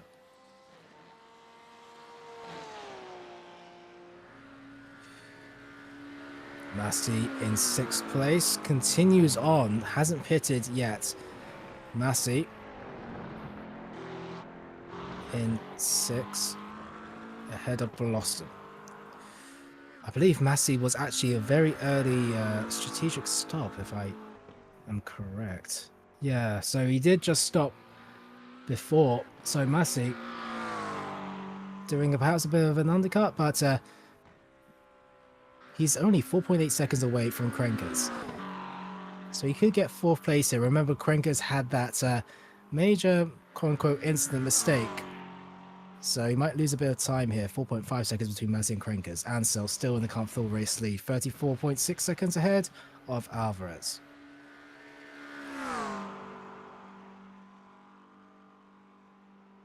Nikolaitis versus Innis continues on after the pit stop battle, and the gap has grown extremely small already, heading on to the main long straight. 4.5 tenths will go down to 4 tenths. It's a McLaren versus McLaren.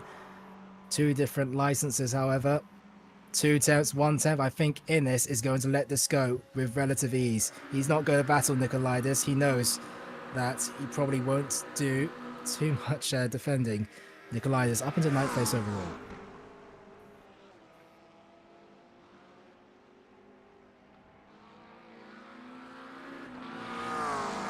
And Blossom losing a lot of places there in 10th place. Something's happened to Blossom, and they have disconnected from the server. That was our GT3 Silver race leader disconnecting, and that means that Mora will be promoted up into the race lead. It's gut-wrenching from Blossom, who has had a brilliant race so far, but all gone due to that fact of the disconnection. Sometimes the racing gods do not befall upon you, and this has happened at this racetrack now to one of our drivers, the leading driver in GT3 Silver. Meanwhile, Innis versus Nikolaitis, I don't imagine that Innis will go for a move at the hairpin. Menderes now gaining upper place ahead of Zint. Zint is losing a lot of time for some reason. And, well, Menderes asserting dominance here.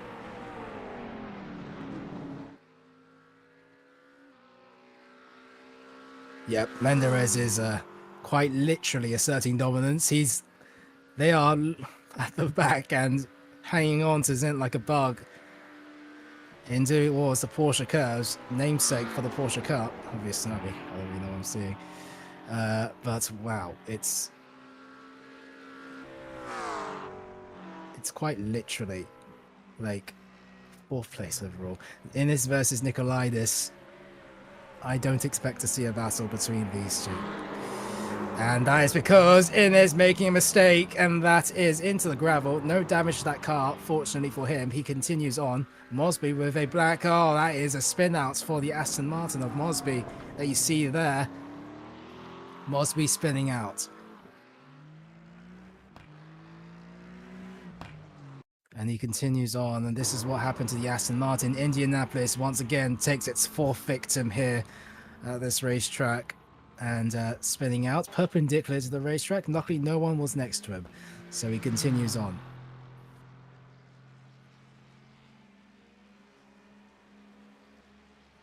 .7 seconds between the Porsche Cup of Menderes versus Zint. Mosby 9.6 seconds with a black flag next to his name, and he will have to serve a drive-through penalty, I imagine.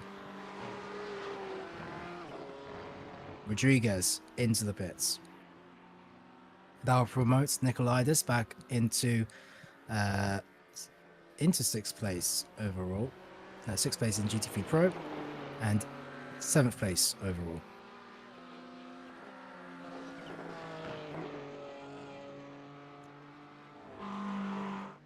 Krenkers versus Mazzy. I do want to mention that Mazzy is close up to 2.6 seconds versus Krenkers, so the gap is closing. It was once 4.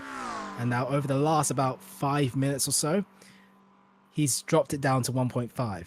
Those Krenkers still have a bit of damage. I mean, on the last lap, if we're measuring the current parity, Jason Krenkers with a 3 minute 56.1. Actually, he's gone quicker than Mazzy on the last lap. No, he hasn't. Wait. Oh no, that's because that's because Krenkers pitted in the last lap, so we don't actually have a comparative lap time here. Mazzy, refresh setup, coming out of the pits on tyres or maybe fuel, so don't pay attention to that. Zint, 3rd place, 9.7 seconds away from Alvarez. Alvarez, the gap is growing, unfortunately, to his eyes. 37.4 seconds now.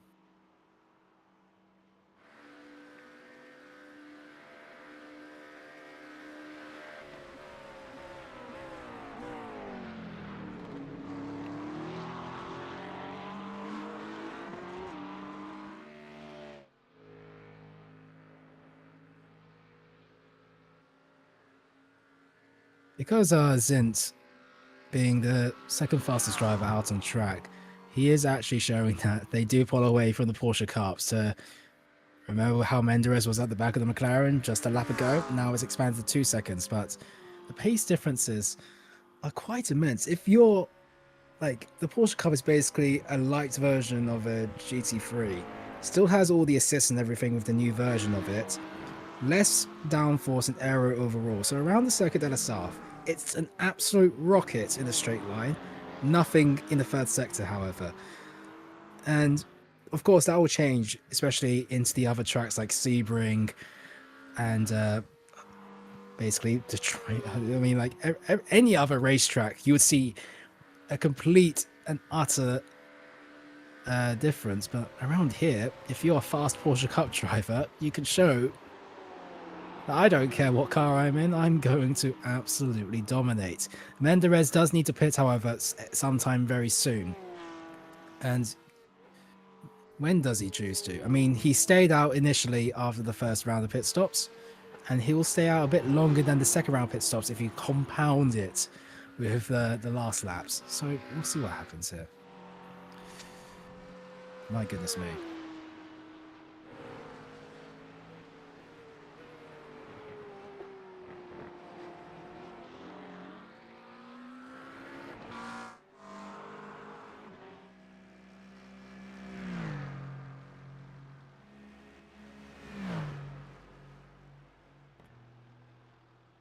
Mosby 4.1 seconds behind Rodriguez.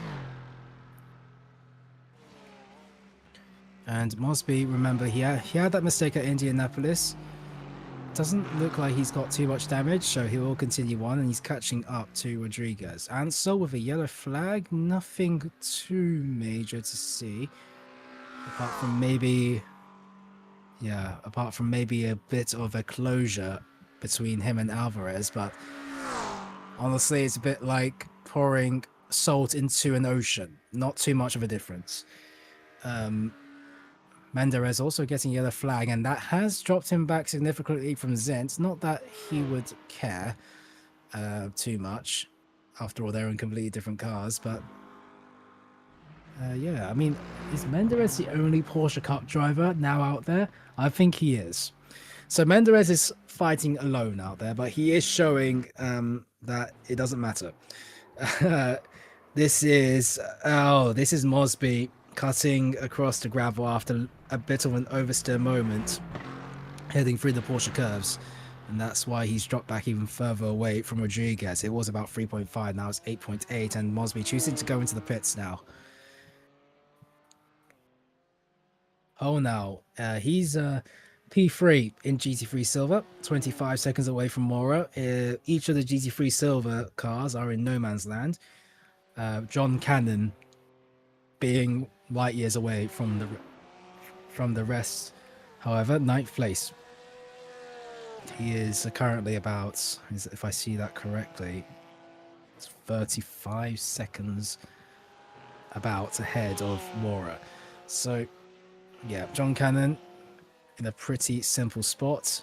28 seconds behind Innes, but 2 seconds ahead of Rodriguez. 17 minutes of this race left to go, and not too much battling going on. The closest battle out there is Rodriguez versus John Cannon. And this race brought to you by Triple Stint and SimSwag Technologies. Make sure to check out their apparel. So do check out Coach Dave Academy, SimGrid, Heather's Jewelry Hut, and Rogue Energy. Make sure you check out their websites, buy their apparel.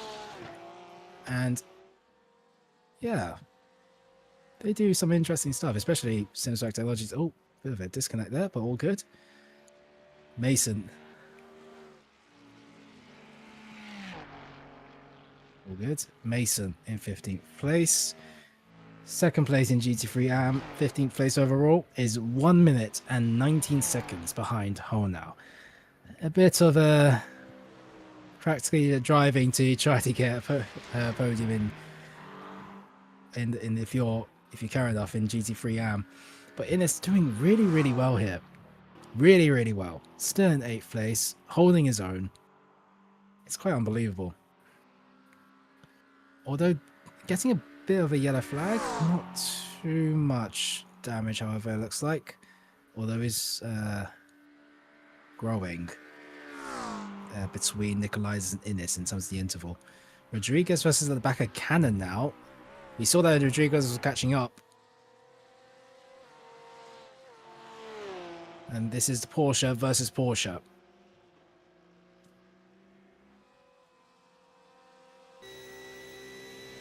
On board with Rodriguez.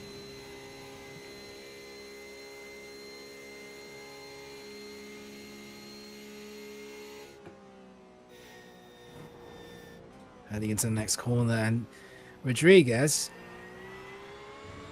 fancying out as Menderes finally comes into the pits for the second time. But Rodriguez will keep to this view. He's absolutely catching up to the back of Cannon.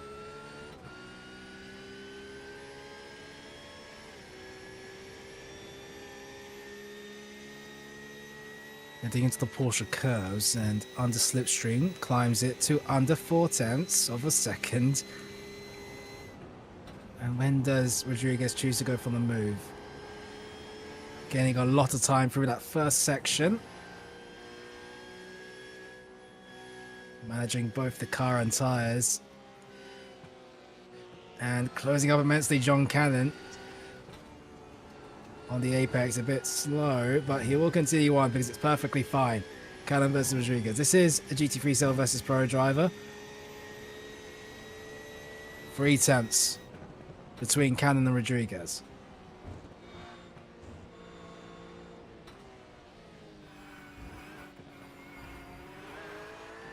And exiting out onto the pit straight. In the same machinery, different setups. Into turn 2. This is the closest that Rodriguez has been across this entire battle. And does he choose? Nope. backs out of it still. Rodriguez choosing to be patient, waiting for a better opportunity like this one, exiting out of the chicane over the Dunlop curve. And yeah, I think he knows that there is about 13 minutes to get this move done, because there's nobody else in front to go for the overtake. 28 seconds between John Cannon and Innes. So he can just be patient, abide his time, no stress here. And finally, I believe this is where we'll get an overtake between Cannon and Rodriguez. In towards the first chicane. And yep, switching to the right-hand side of Cannon is Rodriguez. And Rodriguez on the inside. Cannon won't defend this pretty hard. Cannon backs out of it.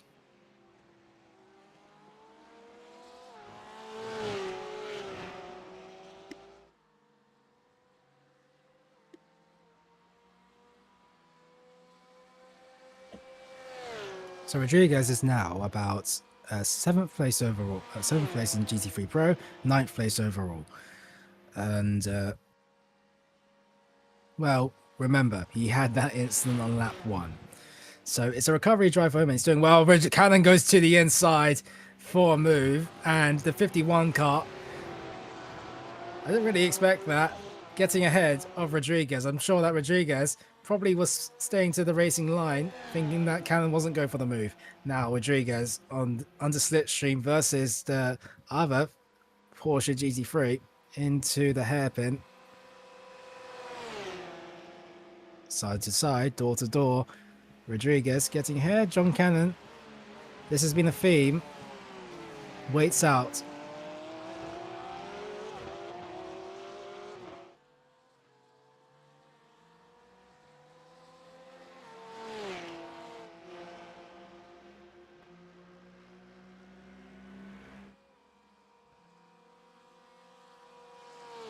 And it looks like Rodriguez is not going to be challenged like he was on the previous 2 corners. So it's relative ease heading into Indianapolis. Ansel with a yellow flag again. But no issues for him, I imagine.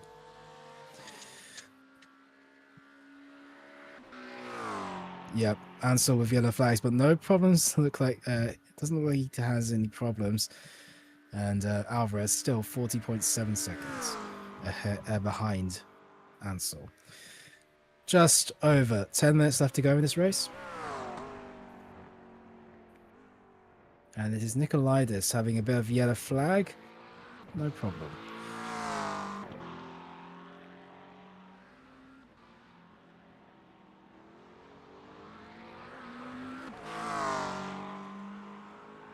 And this ahead of Rodriguez, 8.4 seconds away from Nikolaitis.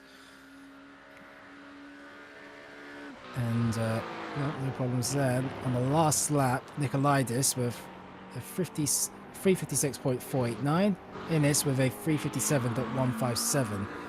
Rodriguez with a 3 minute 57.690. So Innes does have very good pace here. Ansel, yeah, we do have to talk about him. 3 minute 53.721. He is about 1 point. Do I say this correctly? 7 seconds quicker, fastest lap overall on Alvarez. That is unbelievable, to say the least. But it's to be expected. The parity in iRating between Ansel and everybody else is quite immense in the GT3 field, isolated alone. Menderes, we do have to talk about him because in the Porsche Cup, he is still pretty competitive in laps. Oh, that is Mora facing the wrong direction at the final couple of corners here at the Circuit de la Surf. Continues on, however, and this is what exactly happened. Jumping over perhaps occurs. We'll see what happens. So heading into it, tries to go into pits. No, backs out of it. Was try to get the most track as possible, but losing the rear, heading into the wall, and that's about it. Continues on. No stress. He's practically fighting home now for P2 and GT3 Silver. Sarah's too far ahead to challenge. Oh, now on the last lap was a 4 minutes 01.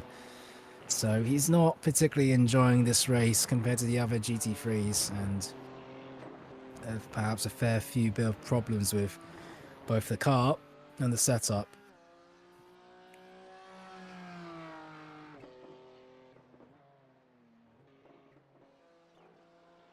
And yeah. Oh, no. We'll have to try to catch back up, losing the rear slightly heading out of the corner. This is the 144 of Augusto Mason. Indianapolis takes its 5th victim, but no damage to Augusto Mason. Manages to keep it out of the wall and will continue on just fine. Alvarez, I believe the yellow flags is each time off track. So that's probably the reason why we see a couple of yellow flags being up and there, and black flags equal a drive-through penalty. So Alvarez continues on.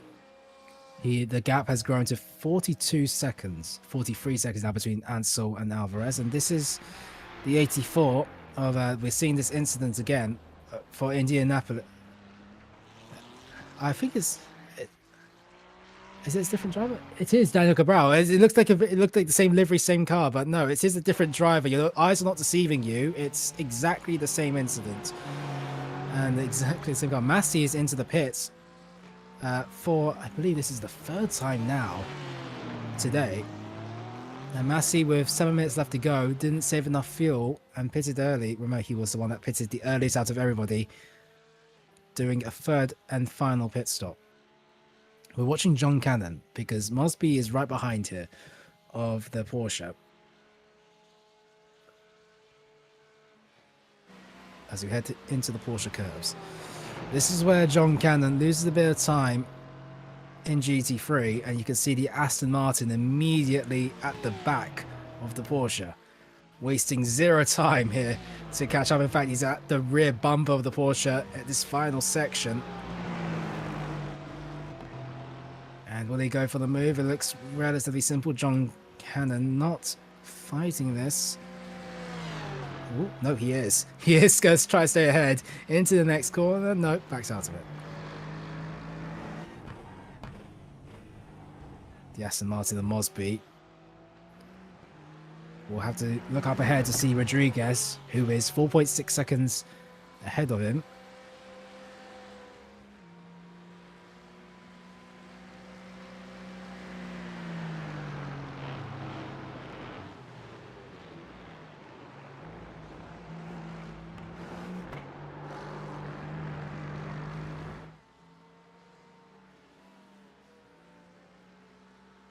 Mosby. Now it's 4.4 seconds behind Rodriguez. Rodriguez in... Where is he? He is currently 26 seconds behind in this. Rodriguez with a 3-minute 56.690 as his fastest lap time so far, but consistency prevails around this racetrack. Can we get the intervals back up?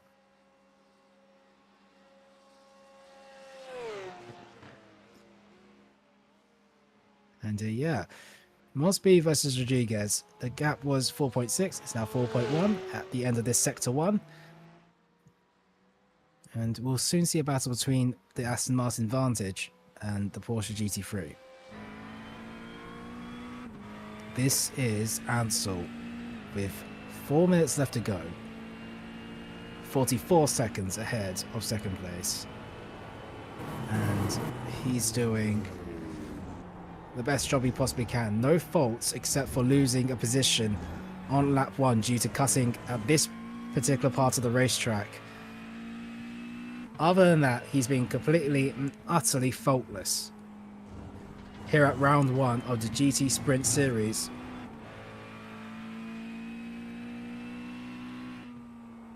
McLaren dancing along through these corners, and you can see why he is so far ahead out of everybody. 44 seconds. That means that Alvarez right now would be crossing the start-finish line at the moment, which is utterly ridiculous, I have to mention. He's that far ahead. We do also have to give flowers to Menderes, who is 5th place overall in the Porsche Cup, is ahead of about 10 other GT3s. And yeah, cutting across the Cubs very well, with no signs of unstableness in that McLaren.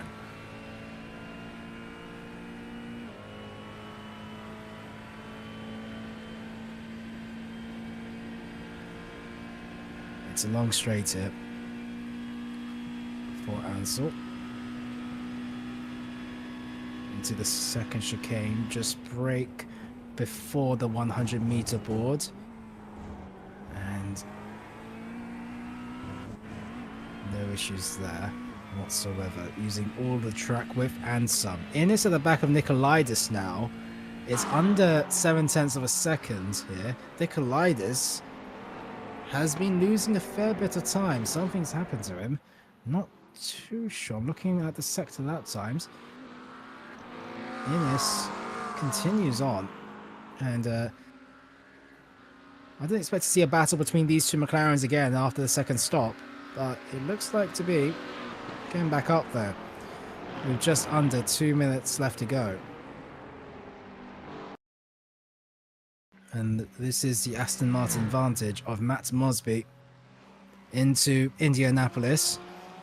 And yeah, again for Matt Mosby, and it's an even worse incident this time than the previous one that he had about more than 40 minutes ago now. So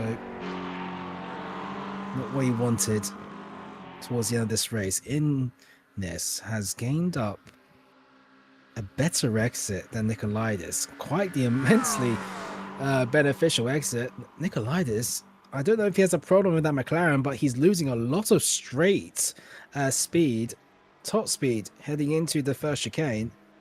Innes versus Nikolaitis. Nikolaitis switches to the inside relatively the last moments because Innes is on the left-hand side. Nikolaitis breaks later into the first chicane. Innes will have to wait for the second opportunity. But the parity in straight line speed between these two McLarens is quite a fair bit different. Serra versus Cannon also getting close to one another now. So battles starting to ramp up within the last 30 seconds of this race.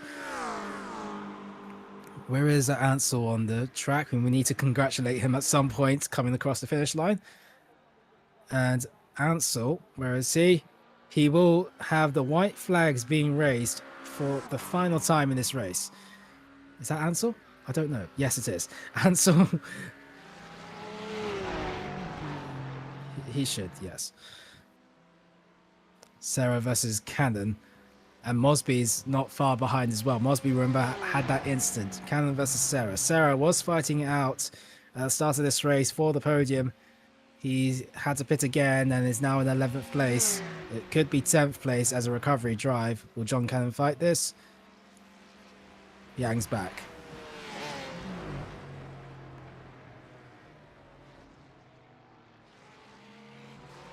Matt Mosby out of the track. To be fair to him, he does have a bit of damage. You can't really blame the advantage. But the time is complete.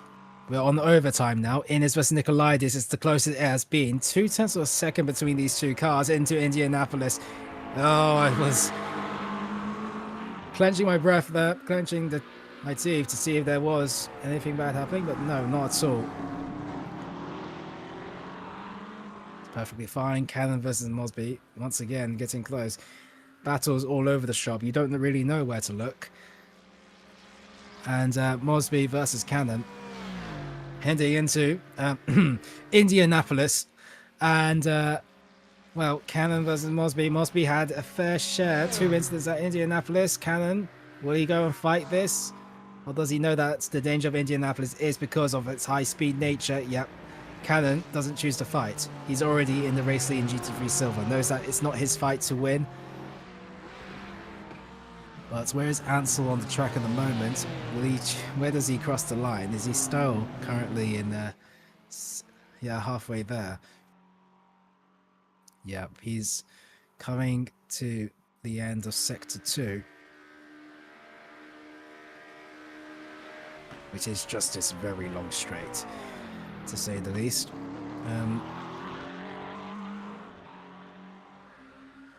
But Innes versus Nikolaitis for the final time, crossing the start-finish line to start the final lap.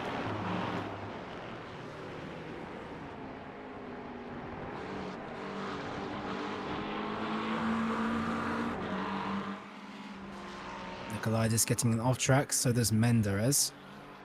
Rodriguez is in the pits because he didn't have enough fuel to continue on for the final lap. And it's close between these two McLarens heading onto the straight.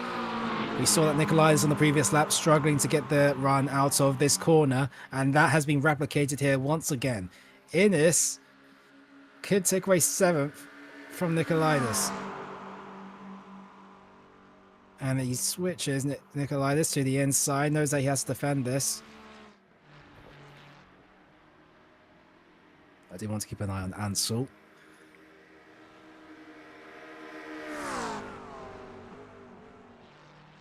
Where is Ansel?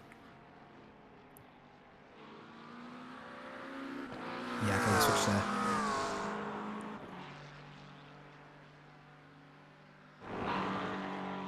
Ansel coming across the Porsche curves. It has been relative ease for the McLaren, apart from a first lap excursion at the 3rd corner. But as he approaches the final few corners, he's going to be absolutely chuffed with that result.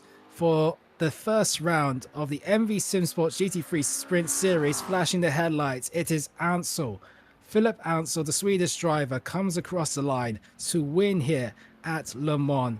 Gets off the start of the season with a dominant performance here at Le Mans. We're seeing Mora versus Cannon on the straight, and this is for second place. No, this is for first place after Blossom had that disconnection in GT3 Silver, and Mora getting ahead of Cannon. Cannon losing time here, and Mora getting first place honors in GT3 Silver. Nikolaitis versus Innes, as we see Alvarez finally, after about 47 seconds, will come across the line for a good P2 finish. Well done to Alvarez. Meanwhile, Innes versus Nikolaitis at side by side heading into Indianapolis. And it is Nikolaitis losing that place to Innes. And into Indianapolis. Will they go for a move? No, they're sensible one. Another Zint finishes in 3rd place in GT3 Pro. Well done to Zint. And as Krenkers will finish in 4th place overall. And in GT3 Pro, we do a bit slow, but Nikolaitis versus Innes still. This is the straight before the Porsche curves. And they're having a bit of fun with one another. They're still side to side, door to door in same cars, different setup. And Nikolaitis on the inside of Innes. And Nikolaitis getting out of that place. Menderes with a great performance, an outlier performance at the Porsche, driving the Porsche Cup versus the GT3s. You have to congratulate Menderes, who comes across the line to win in the MV Cup. Mazzi, 9.2 seconds away from Menderes, finishes in 6th. Nikolaitis will finish in 7th place. Cannon versus Mora, they swap positions. Cannon is back into the race lead, perhaps for a short moment, because heading into Indianapolis, it will be Mora versus Cannon. Cannon going for the move. No, no, it's Cannon lost it. Cannon has lost it. And Cannon is gone into the barriers. It was a final lap overtake, but it's ended up into the wall. And it looks like Mora will be in 11th place. Well done to Mora, unless he makes a mistake into the Porsche curves. Sarah with a recovery drive, finishing in 9th place overall. And yep, a slow move across the line for Sarah.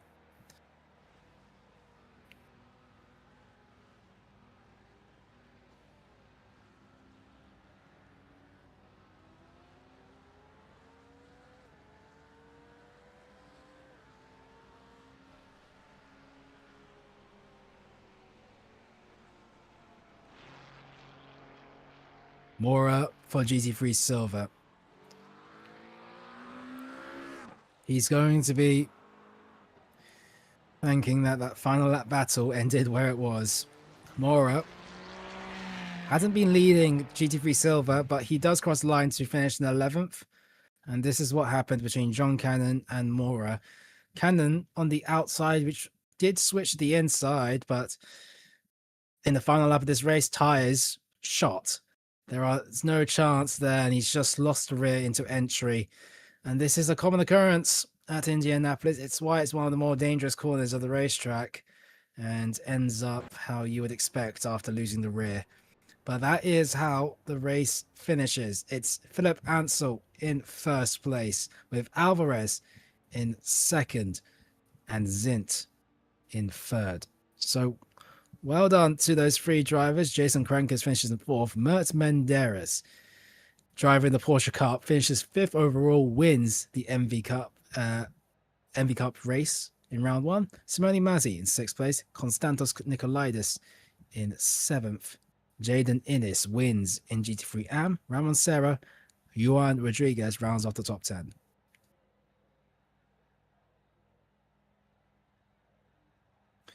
Angel Mora wins in GT3 Silver. John Cannon, with that final lap incident, finishes in second place in GT3 Silver, 11th and 12th respectively. Matt Mosby in 13th. Melvin Honau and Augusta Mason.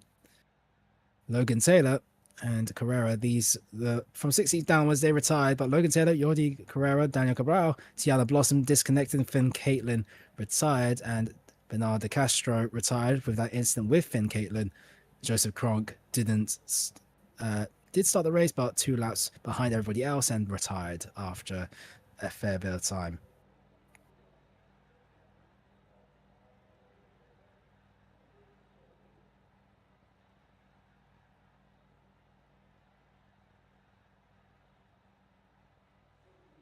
And that, okay.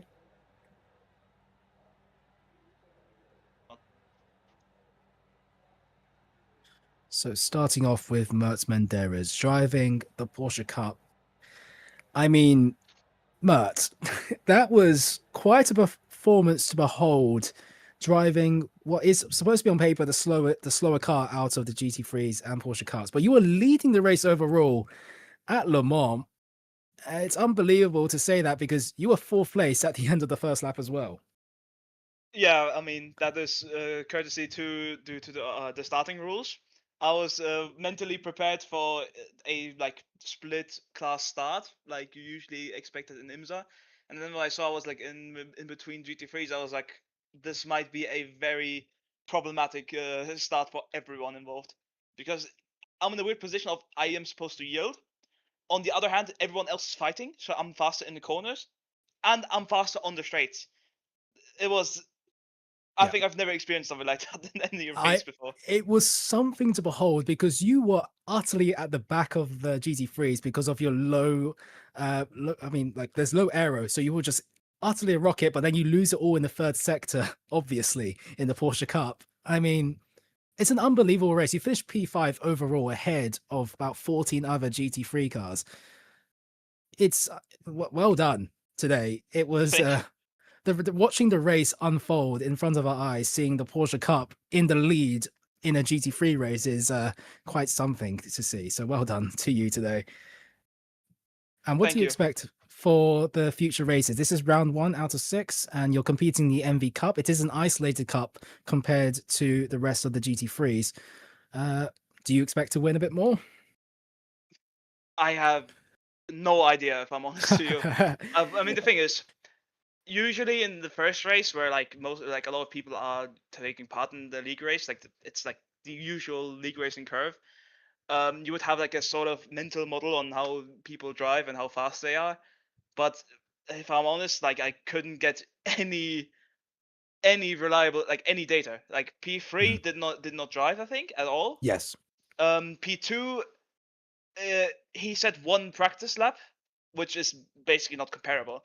In quali, because of the wet, I guess he ran wide or something and didn't set a lap time, so I had no comparison there. And in the in like, I don't know, 7, 8 laps that we both drove in, we were swarmed by GT3s, which completely watered our pace. So I have zero data on how everyone is driving, which is also hilarious because with these starting rules, I think P1 has a disadvantage because I have to let more cars by in the first few laps. So that means I'm dropping back to P2 closer. I see. Well done, Mertz Menderes. P1 in the MV Cup, but P5 overall. It's something to behold. Well done to Mertz Menderes. Thank you for joining the interview, Pen, and we'll see you next week, maybe. Thank you. Have a good night. Have a good night.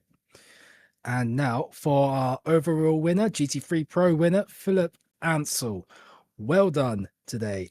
Pole position in a wet qualifying session. A bit of an excursion at turn 3 at the start of the race.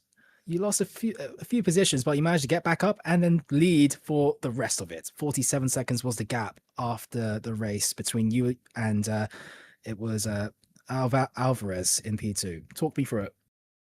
Yeah, well, I mean, the wet qualifying certainly was something to spice things up with.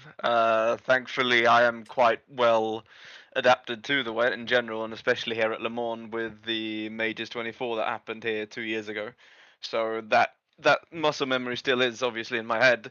Little less so is my breaking point into turn 2, which I thought was a bit funny for myself.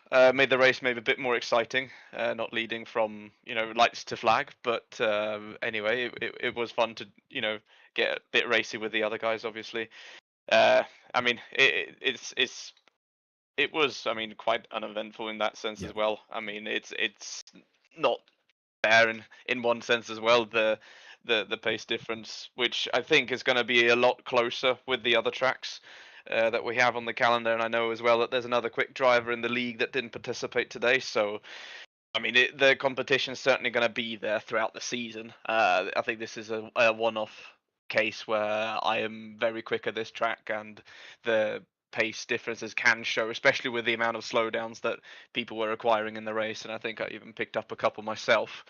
But I mean, um, apart from that, I mean, faultless race, and certainly look forward to, more races like this with perhaps a little bit closer racing as well. Yes, indeed. After all, if we're looking at the best lap times, you're 1.5 seconds ahead of the next fastest GT3 car. And, well, it's round 1 out of 6. You're obviously leading the championship at the end of this race. Do you hope to win more, hopefully? I mean, you just said that you were competing, that one fast other guy didn't compete in this race. But, of course, the championship's still on. Yeah, obviously. I mean, I don't want to sound cocky at all. It's not the way I am, but so that's why I'm just going to take it one race at a time. I mean, today I won. Next race I could have a crap qualifying. I don't know if we're going to keep the one lap qualifying for the rest of the races, but if it is so, one small mistake and you're starting potentially at the back of a 30-car grid with Porsche Cups in front of you. So that could certainly make things very, very difficult, especially considering that the races, I believe, up ahead are not going to be as long as this race either. So, no, I mean, just take it one race at a time. Obviously, the goal is to win as many races as possible, but be humble about it. Keep your shoulders down and just do what you do, and have fun along the way. Thank you very much. That was Philip Hansel, our race winner, GT3 Pro winner by about 47 seconds. Thank you for joining the interview, Pen, and have a good rest of your day. See you next week, maybe. Thank you very much. Have a good evening. Have a good evening. And that was our GT3 Pro and Porsche Cup MV Cup winner.